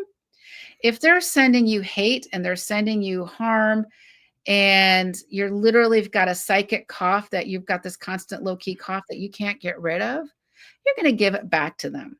Okay. So what you're going to do is you're going to take their name and write it on a piece of paper, just like a 2x2 square or whatever it is, to use a Post-it note, whatever. Write their name on it. And then you're going to get a sheet of aluminum foil. I like the heavy duty stuff. And you're going to sprinkle that in your shiny side up. So shiny side up of the foil, the name on top Mhm. of that on the paper, sprinkle it with salt, then fold it over like you're folding up an envelope. So it's this flat little piece of thing. Okay, so what this does, and if they're real jerks, you can also take some frankincense oil on your fingertip and wipe it across their name, because now you're returning this back to them with a really high frequency of love. And Mhm. what this does is the mirrors are portals. So that shiny side of tin foil, is a mirror. So you're returning their energy through the mirror. You've Mhm. kind of created this closed portal to send the stuff back. You're going to take that piece of aluminum foil in the envelope and you're just going to find a box. Now, some people only need this cute little recipe sized box. Some people need a large Amazon box. And you're just going to chuck it in there and put it away and just hide it, get it out of the house where the kids can get it or whatever. So you're sending them, and you can return it, because if you keep neutralizing it, they're going to keep sending it. Okay. So this is with the living haunting the living. So you want to return that, because what's going to happen, they're getting their own karma back. And it's not to be malicious or mean, it's to free you. Chances are you've had some karmic ties with them in the past, right? And Mhm. it's time to break them. Maybe you're evolving and maybe they're not. And You're so spot on. Like, I yeah, know the situation, I know Erica, and I know what she's talking. okay, You're all right. you're, like, so spot on, Laura. Yeah, and by the Oh way, another gosh. thing we can do, and this goes back to Carla's comment, when you're in the room with them and they have to see you, but you have to do this from a place of sincere love. You're going to bless their eyesight and just think, okay, Cheri, and just think in your mind's eye, I am blessing your eyesight. I am blessing your eyesight. I am blessing your eyesight. I'm blessing your eyesight with love. So now when they look at you, they have to look at you through a blessing. It Mhm. actually shifts the energy. Wow. Yeah. It's like writing love on the back of the mirror, right? Right. Yeah. Yeah, And because of that it's a portal, like our eyes are portals, our head, our yeah. chakras are And so, portals. but you have to make sure. So I had a person in my life who I had no idea they didn't like me. This is years and years ago. It was a really good friend of mine's sister. Lived in another state. I didn't even know her. I never met her, but apparently she hated me. Okay. I don't know why to this day. I do know why to this day now. We had an Mhm. interesting past life. And I kept getting psychically attacked and I couldn't figure it out. And I had the psychic cough. A psychic cough is this non-productive cough. You go to the doctor, like, there's nothing wrong with you. Here, take a cough suppressant, whatever. You'll be fine. And you're not Mhm. fine. And it persists and your rib cage aches and this stuff goes on and on forever. Yeah. And once I figured out who it was and I started returning her energy back to her, she grew a tumor in her jaw. It was trippy. Wow. But that's how Wow. much toxic crap she was sending my way. And I never thought about her. But it wasn't until she came into town one day and we had lunch, the three of us. I had never met her before. I realized what this was. And so I don't wish a tumor on anybody. Okay. Let me get that straight. But Mhm. I was returning to her what she was sending me. I didn't know it at the time. Yeah. So I don't Did feel you do bad. the aluminum salt thing? I did the aluminum salt thing and I kept just returning her energy, putting up walls with a mirror, like a, etheric mirror facing back. And it was like over the process of a year. Now, was that tumor directly related to that? I don't know, but it's kind of coincidental. It wasn't harmful. It was not, cancerous or anything like that. But that's how much venom she was sending me. And I Wow. found out later, I'm sitting in an acupuncturist's office waiting for my husband to get out. And I have this past life recall of her strangling me and taking my husband Wow. and taking my baby. And I was like, whoa, okay. Whoa. That's intense. Yeah, right. Yeah. And so, by the way, that person can also affect you that way with causing a tumor, causing physical ailments. Everything is Mhm. energy. What they're doing is they're manipulating energy and for the not the greater good. And that's just not cool. Yeah. A lot of karma attached to that. Right. Yeah. Did you say something about put the foil in a box and put it outside? Just put it in a box, in a container, put it in the back of a closet shelf and just keep it there. Okay. So Okay. because once it's open, the energy escapes. And so just keep it there. Okay. And you can, if you're not sure, it's still okay because if they're benign or positive, they're getting that back. The first rule of spiritual law is to do no harm, but protect yourself too. Mhm. Mhm.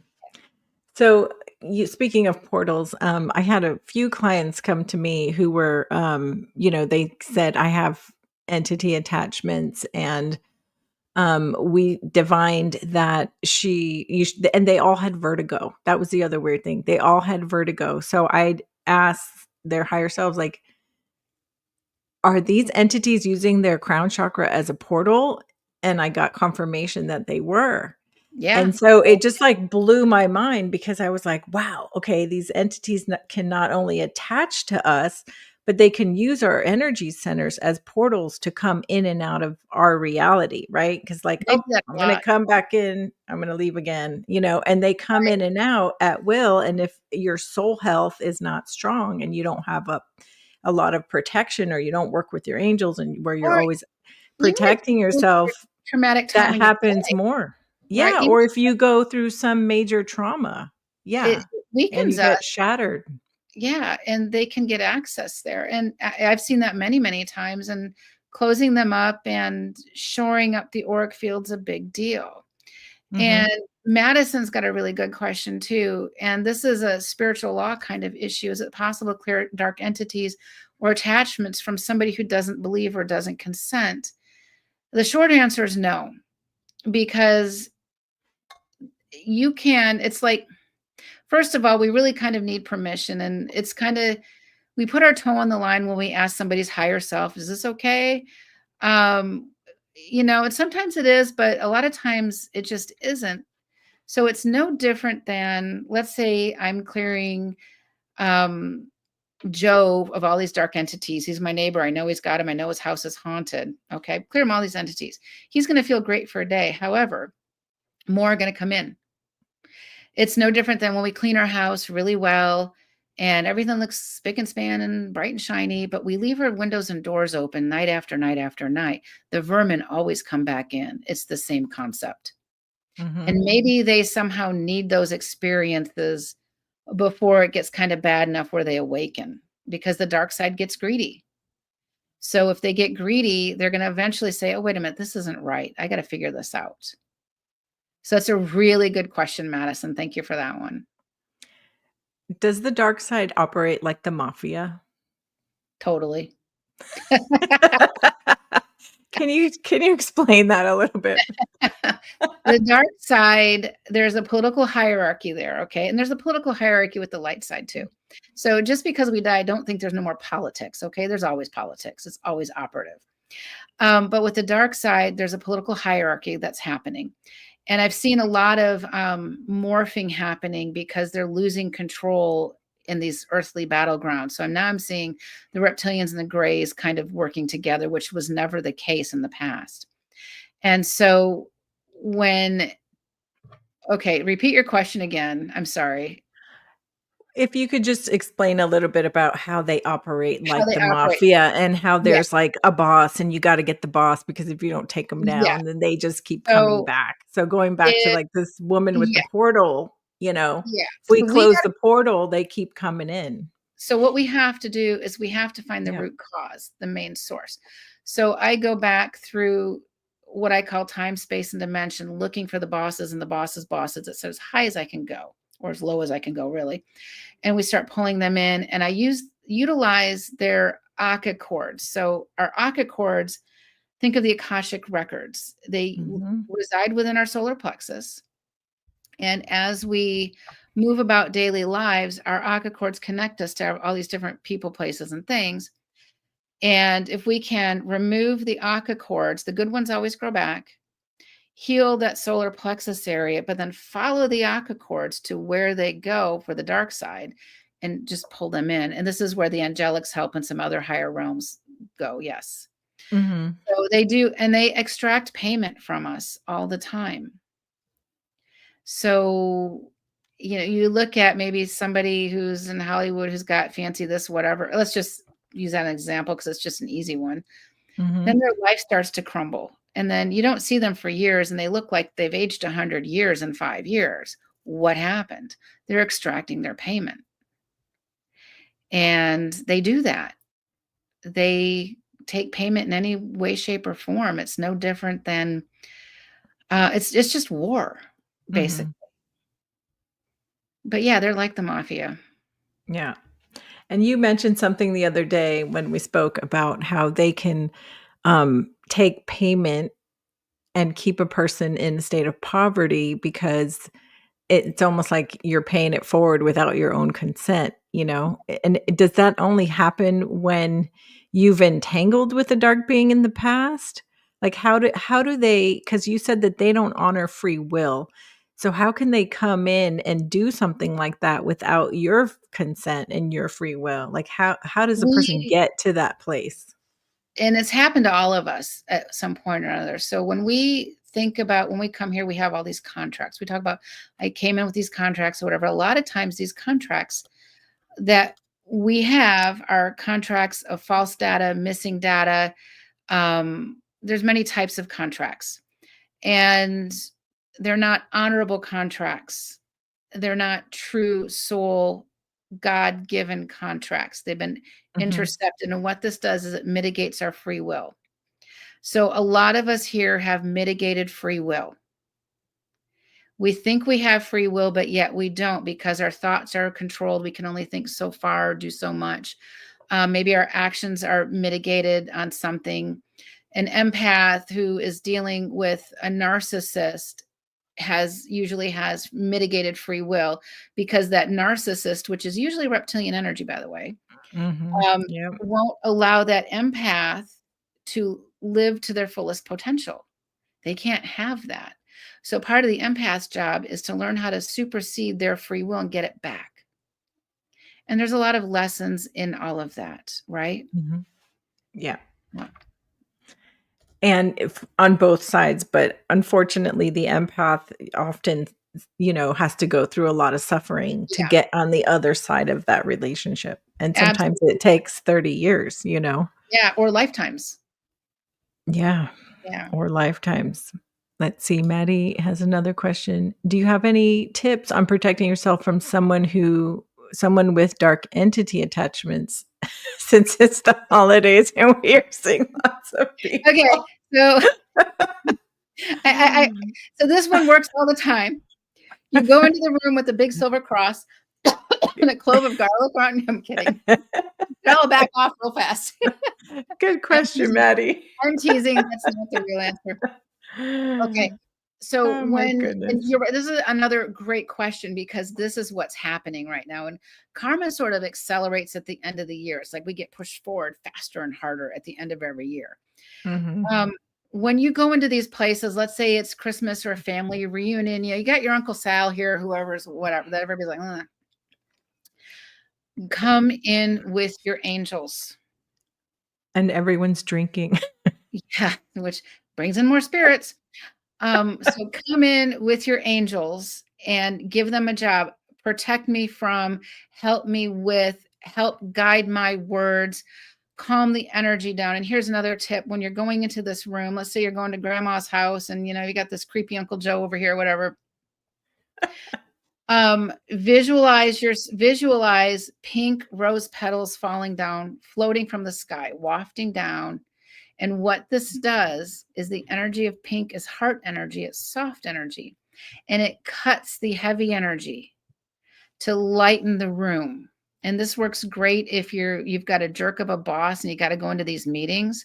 Start clearing the room before you get there. You have the spiritual jurisdiction because you know you're going to be there, but bring in your angels, bring in your entourage. Mhm. Chances are, the more you grow your spiritual team and you bring them into these events, that person is going to back off and they don't want to be anywhere near you. And that's not a bad place to be, right? Right. Great question. Thank you, Absolutely. Madison. And if Yeah, that doesn't that's a work, great question. a garlic. I'm kidding. And also, I would add to that and say, ask your angels to protect your children too. Like, just get your angels to work with their angels and make sure that they're completely protected, as well. And let's, I know we're probably running out of time here, but I want to address Cindy also. She Mhm. might have to have surgery. Okay. So hospitals tend to be fear-based, low energy, low vibrational, right? So when you go in and this, bring in your angels.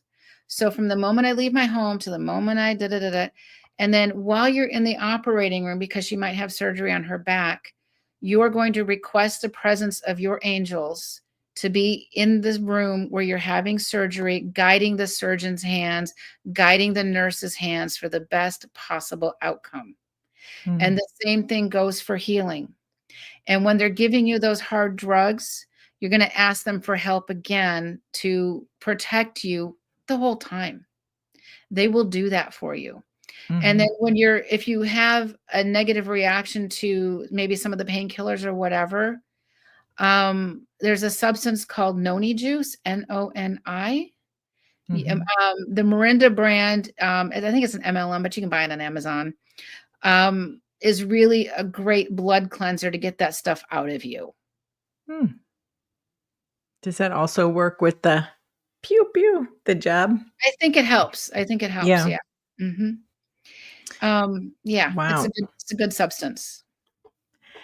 And also, by default, by asking her angels to come in with the surgery, her soul will be more protected as well during Yes. that out of body time, the time Yeah, when her soul's out of the body. So that's absolutely. that's also something that, like, no one talks about, no one thinks about, is like going under anesthesia and your soul is sometimes leaves the body. So, Yeah, that's another time we need a lot of protection. that's a good point. Absolutely. Yeah. Yeah.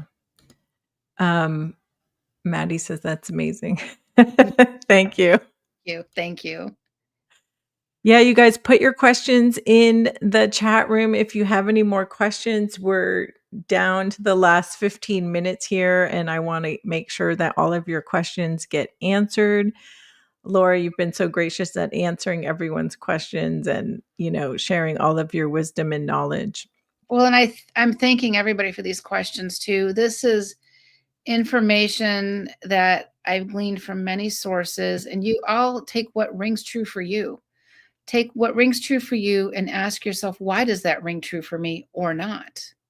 Because Mhm. all too often we just assume. And so just ask the question, why does that, right? And assigning angels to your children is a big deal. You can even, so when I assign angels, I do it a little bit differently. I ask for one in front of me and one on each side of me. So that way it's almost like a 360-degree thing. Mhm. And there's that prayer where they ask for like protection in back of you too. So it's like north, south, Yeah. east, west. You get all four sides covered. Yep, absolutely. And um and somebody's talking about etheric implants and dark entities. That's a whole nother topic. I could go on forever with those. But yeah, they do that because they can be tracking devices. They can be devices where they extract our energies, cause us harm. There's many different forms. Yeah. On Mhm. my website, thekarmicpath.com, I've got a weekly blog that's going in on almost 2 years. There's a lot in there about dark entities and etheric implants if you want some more information. That's a really good start, and it's free information. I've done 75 of these blogs at this point, and many different themes and topics. So use those as a resource too. You can just go to the blog page and type in dark entity or implant, and it'll take you to whatever blogs you're interested in. Mhm.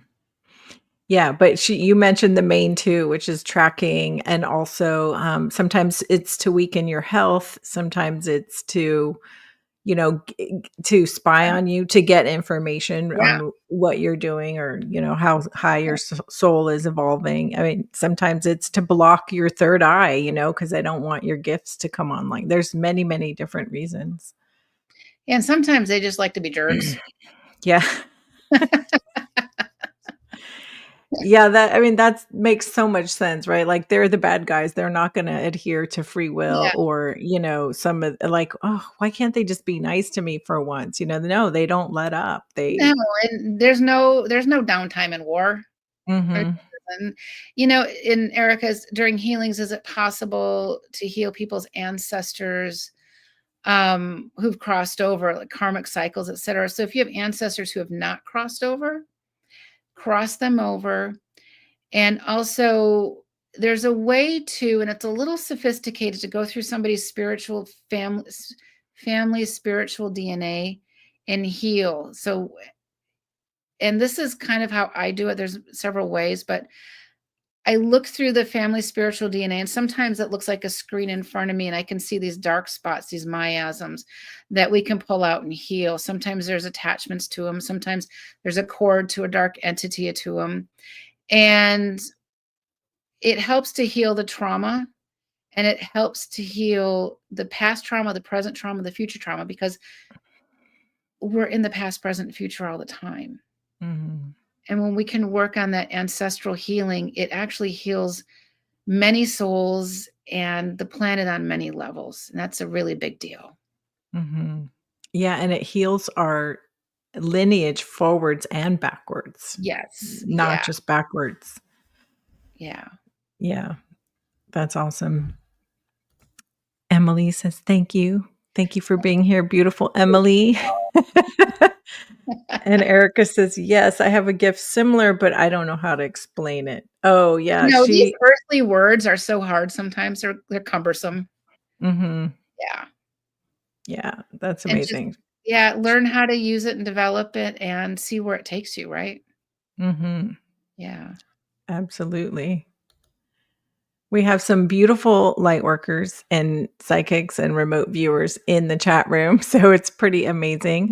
Nice. Yeah. Does anyone have any questions about remote viewing? That's one topic we haven't touched on very much. I know that, what you said earlier about them holding you down and they were remote viewers, they were human remote viewers, obviously, who were working with these reptilians. I mean, that's just mind-boggling that they can physically, This, impact a person like yeah, that. yeah. And now that was many years ago, but now they have AI technology and they have all this other like targeting type Mm, um technology like voice to skull and worse, like yeah, biofield, where they can tap into your biofield and they can manipulate you almost like a voodoo doll. Have absolutely. you yeah, have you seen any of that, or have you dealt with Unfortunately, clients who are targeted more than individuals? I care to, and it's hard to work with. It's hard to Mhm. permanently clear. It can be done. One of the things I will ask people and work with people is like, let's look at what's going on in your life or what you may have in your home that could be an opening in the doorway for them. I've dealt with, I work with a lot with super soldiers, if you're familiar with that concept. Yeah. Mhm. Um, and, I've had experiences where these are humans, physical humans like you and I, that teleport. I've had that happen to me several times. I've had it happen to clients. They come in, they literally phase in and they phase out, and it's wild. It's not cool. And it's usually military based. And there's a lot there that's a whole nother show. It can be rather deep and rabbit hole-ish and stuff like that. So, but Mhm. there's there. Madison just has a question here.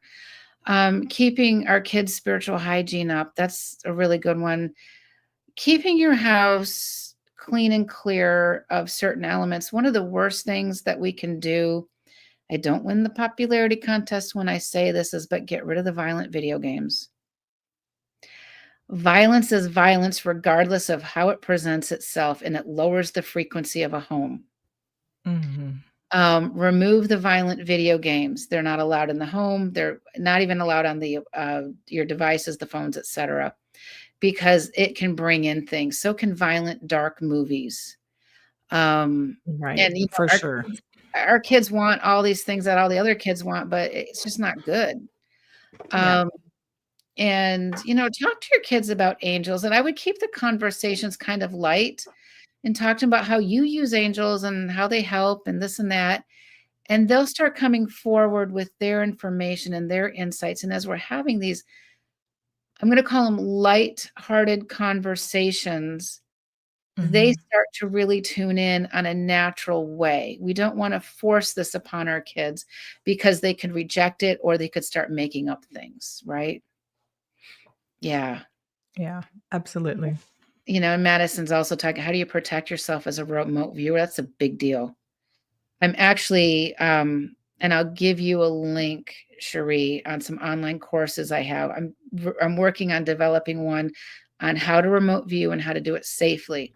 There's a lot of institutes out there. There's one in Virginia that teaches how to remote view, but they don't teach you what to do with the nefarious beings. We got to Mhm. protect ourselves. This on my website. Um, On my website, I've got the courses there. One is spiritual. There's spiritual self-defense levels 1, 2, and 3. It's a really good way to start. It's sound, it's practical. It's a lot of what we're talking about today and a lot more because we need to protect ourselves in all dimensions. And when we remote view or astral travel in our sleep, we can get harmed or attacked or attached. So, uh, Mhm. no, knowledge is power. This is not about fear. Knowledge is power. And there's a lot we can do. And I remember working with the guy who went to this famous institute in Virginia, and they taught him to do certain things as a remote viewer.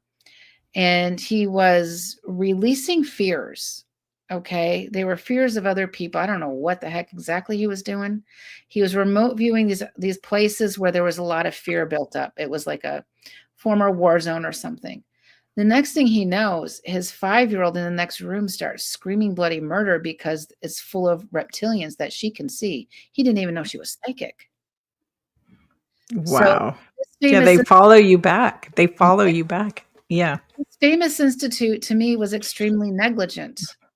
I don't think it was just him either, because I was asking him, what does this curriculum look like? I'm looking for some kind of spiritual self-defense. And they said, no, everything is benevolent. No, it's not. That'd be awesome, right? Right. We'll get there, hopefully. Yeah. Yeah. Oh my gosh. Yeah. So, Oh my goodness. okay, Cricket, I was told I was never able to have stop having attachments, and they manipulate my husband. All right. So what can they do to keep that up? So whoever told you that is trying to plant a negative seed. Mhm. All right. So it's no different than a doctor saying, oh, you have a 55% chance of getting cancer or whatever. Man, just throw it out. Be wise about it, but it's like, yeah. So that person's planting a negative seed. So the next question becomes, look at what's around you in your home. Okay. So make sure your home is clean. Cleanliness is next to godliness. I Um, say that all the time. it just is. And I when you say that all the time to my 8-year-old. I'm like, "Clean your room." Sorry, and no, right? And also, is there something in your house when you look at it that does not bring you joy? It's like, oh God, look at that pile. Maybe it's a stack of bills. Maybe it's just some stupid little statue that your aunt gave you at somebody's, your grandma wanted you to have this. And it's like, look, just get rid of it. Do not donate it because it's probably low frequency. Toss it. Mhm. You don't want to give somebody else your low vibrational frequency stuff. Okay. Um, and look around. One of the easiest ways to raise the frequency in a home gently is to play Mozart or Beethoven, Beethoven music. Excuse me. I You forgot to bring okay? I forgot to bring water up here. I've been talking forever. Sorry. Play that music. You can get a YouTube channel. Play it on a low frequency. It starts to clean and clear, clean and clear. Look at Dr. Masaru Emoto's work, EMOTO. He's the Messages from Water guy. Mhm. And through his scientific studies, he shows how the thoughts can change crystalline water. So look him up and then just look at how what's going on in the house that maybe can be changed. Yeah, right? There we go, Emily. So just look through that way. I hope that was, helpful there, Cricket. But yeah, we're looking at here, what oil should I use? So she's using your oils, fantastic. By the way, I got mine in the mail today. Did you get your package? I was gonna ask you. I haven't even had a chance to open it. Oh, you can open it now. Right here. That would be kind of fun. All right, we're gonna talk and open. Um, Yay. yeah, so these, your oils I know are really good because I know you're buying the real stuff. So when you buy an oil, don't buy something that has a chemical or an additive to it. Oh, look at this. See this, guys? This is beautiful. It's a little party in a box. I love it. I love it. And here they are. Oh, thank So, you. yes, thank you. By the way, thank you for these. Oh, you're It's so kind of fun to welcome. open them on air. So, yes, thank you. It's kind of a nice little surprise. Yes. So go That's check out awesome. Cheri's website, definitely. So, yeah, there's Yes. so much that we can do. And we're here for the experiences that our soul needs. Sometimes we're here for the experiences our soul doesn't need, but that's irrelevant. Mhm. Go through There's my and ticker. perfect. Yeah, I'm smelling this right now. Yep, that smells good. I am Which love. Oops, you can't read it on there, but oh, yeah. it's so interesting. It looks teal on the It camera, but does, it's doesn't it? It's bright green. It's green. it's Yeah, bright. It's like emerald green, but it I looks teal. That's so yeah, interesting.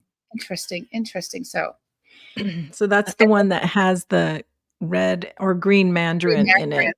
Okay, Yeah. yeah, I was asking you about that one, and I am Yeah. blessed. Oh, Yeah, thank so you. that's my blessing spray or oil. I can't remember which one I gave you, but You gave it's blue oil. lotus and rose, the 2 highest frequency Wow. flowers on the planet. Oh, that's beautiful. Guys, people, you need to buy this one. Thank you. That is beautiful. I wish I had a smellometer. Yeah, it's really nice. That is really nice. Did I So give thank you the oil or the spray? the oil. Okay. The Just spray is amazing too. I keep it, like, Yeah. right near my Thank desk you. all day because I'm always like And the spraying sample myself. of the green mandarin, because I was asking you about that. So thank Yeah, you. and I gave you a sample of green mandarin too. Thank you. So Thank you. I'm curious to know how you're gonna use it. I'm gonna find out, by the way. I'm gonna play around with it. Yeah, But let me know what you find. I will. Thank you. And You're thank you for welcome. this. And I want to thank everybody for being here tonight. We all have so much we can do. So the fact that you've chosen to spend time here, it means the world to me. And I hope that this has been helpful. This has been amazing. Thank you so much for all of your wisdom and all of your time, and I'm feeling like we're gonna have to do this again because there's so many other rabbit holes and topics we can go down. So if you'd Yep. be willing to come back on the Love, show, I would love to have you again. love to, love to, love to. Yeah, and because I feel like the spiritual warfare that we're experiencing, because we're kind of in it every day with our clients and in this industry, it's ramping up, right? Like it feels Yeah. stronger than ever. And like you were saying, the end of the year push, like I'm definitely feeling that. And so we just need to help more people like use their tools, learn the methods to protect themselves. Absolutely. There's so much that we can do. And Mhm. we all need each other. We're all a piece of the puzzle and we can work together. Oh, thank you. You just got a new job, Laura. There you go.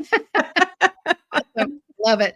But we're all pieces of the puzzle and we get to learn and from each other and have experiences from each other and we can choose what works for us and what doesn't. Yeah, absolutely. Thank you.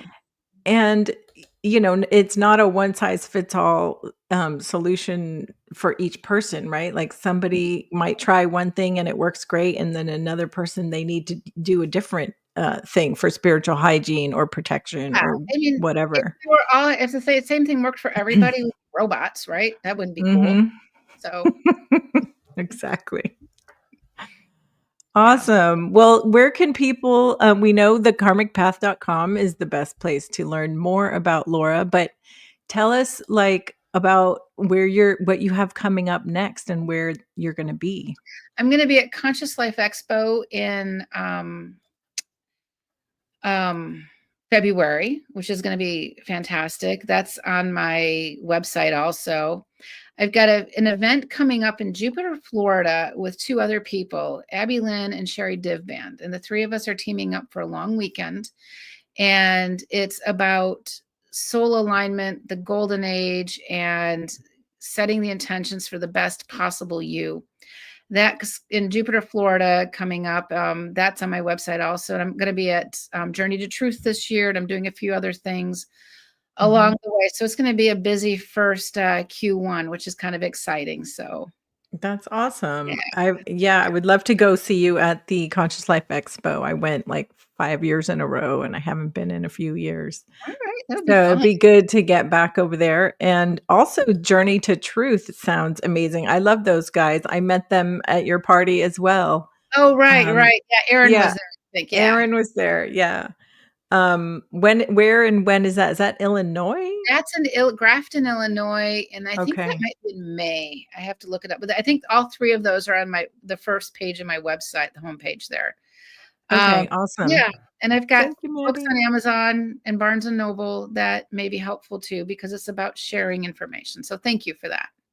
Yeah, so you guys, if you have a Kindle Unlimited account, you can download all 3 of her books right now Yeah. for free, or if you don't have a Kindle Unlimited and you wanna try the free trial, you can get all of them for free right now, or you can pay the, Okay. $9.99 or whatever it is for your books. It's a very reasonable price, and they're quick reads. I read her first book in one night. I was Yeah. soaking it up. And then, and that's what I love about them. They're not super thick, so Well, you the can kind second of and get third through one them. are thicker. The first one I designed so you could read it on an airplane, and it's just Mhm. tools and tips. Yeah, And it's great. the second one is the second book. I had so many people asking to put my blog into a book. That's what that is. So you Mhm. can, yeah, go check out my website, Madison, and go. You can click on the link if you wanted to check out the Conscious Life Expo and what kind of tickets you want and stuff like that. It's all there. But Mhm. second book is basically my blogs that are reformatted to for themes and variations of whatever. The third one is my life story, and it's the battle with the dark side, my journey from teacher to exorcist. And the second one is how the unseen energetic world impacts us, and boy, does it. Yeah. So Yeah, and I read most of the second one. It's also very good, and I love that it's all blog articles because then you can kinda jump around based yeah, on what topic you're interested yep, in. So absolutely. And I'm grateful that people are getting information out of that they need. So that's the goal. mhm. Yeah, it's very good, concise information. So thank you for putting those out there. Everyone run to thekarmicpath.com and check out what Laura has going on. Thank you so much for Thank 2 you. hours. I know this we went over by 6 minutes. That's all, Apologies for that. all But good. yeah, thank you so much, Laura, and, would definitely love to have you back on the show sometime. That will be fun. And maybe if Yes. we connect up at Conscious Life, maybe we do something there too live. That'd be fun. Yeah, that would Yeah. be fun too. I used to go in as a media person, and I would interview Okay. people at the Okay. Conscious Life Expo. All That was a right. lot of fun. Yeah. That's kinda how I started the Ascension sessions. I started it there. Oh, wow. Okay. Yeah. Excellent. Excellent. Oh, well, thank you for this, and thank you Alright. for the opportunity. Oh, you're so welcome. Thanks for coming on the show, and we'll see you again soon. All right. Sounds good. Thank you. And again, thank you to everybody. Yes, thank you for all the beautiful questions, to everyone in the chat room, Maddie, Emily, Cricket, um, um, my mind is blanking, Linda, Erica. Thank you to everyone who came in. You guys have great questions.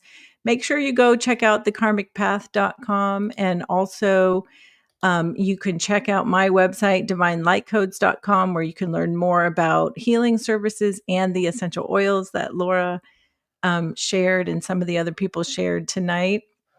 And if you want to see my regular stuff, definitely check me out on TikTok. I post a lot of content there as well.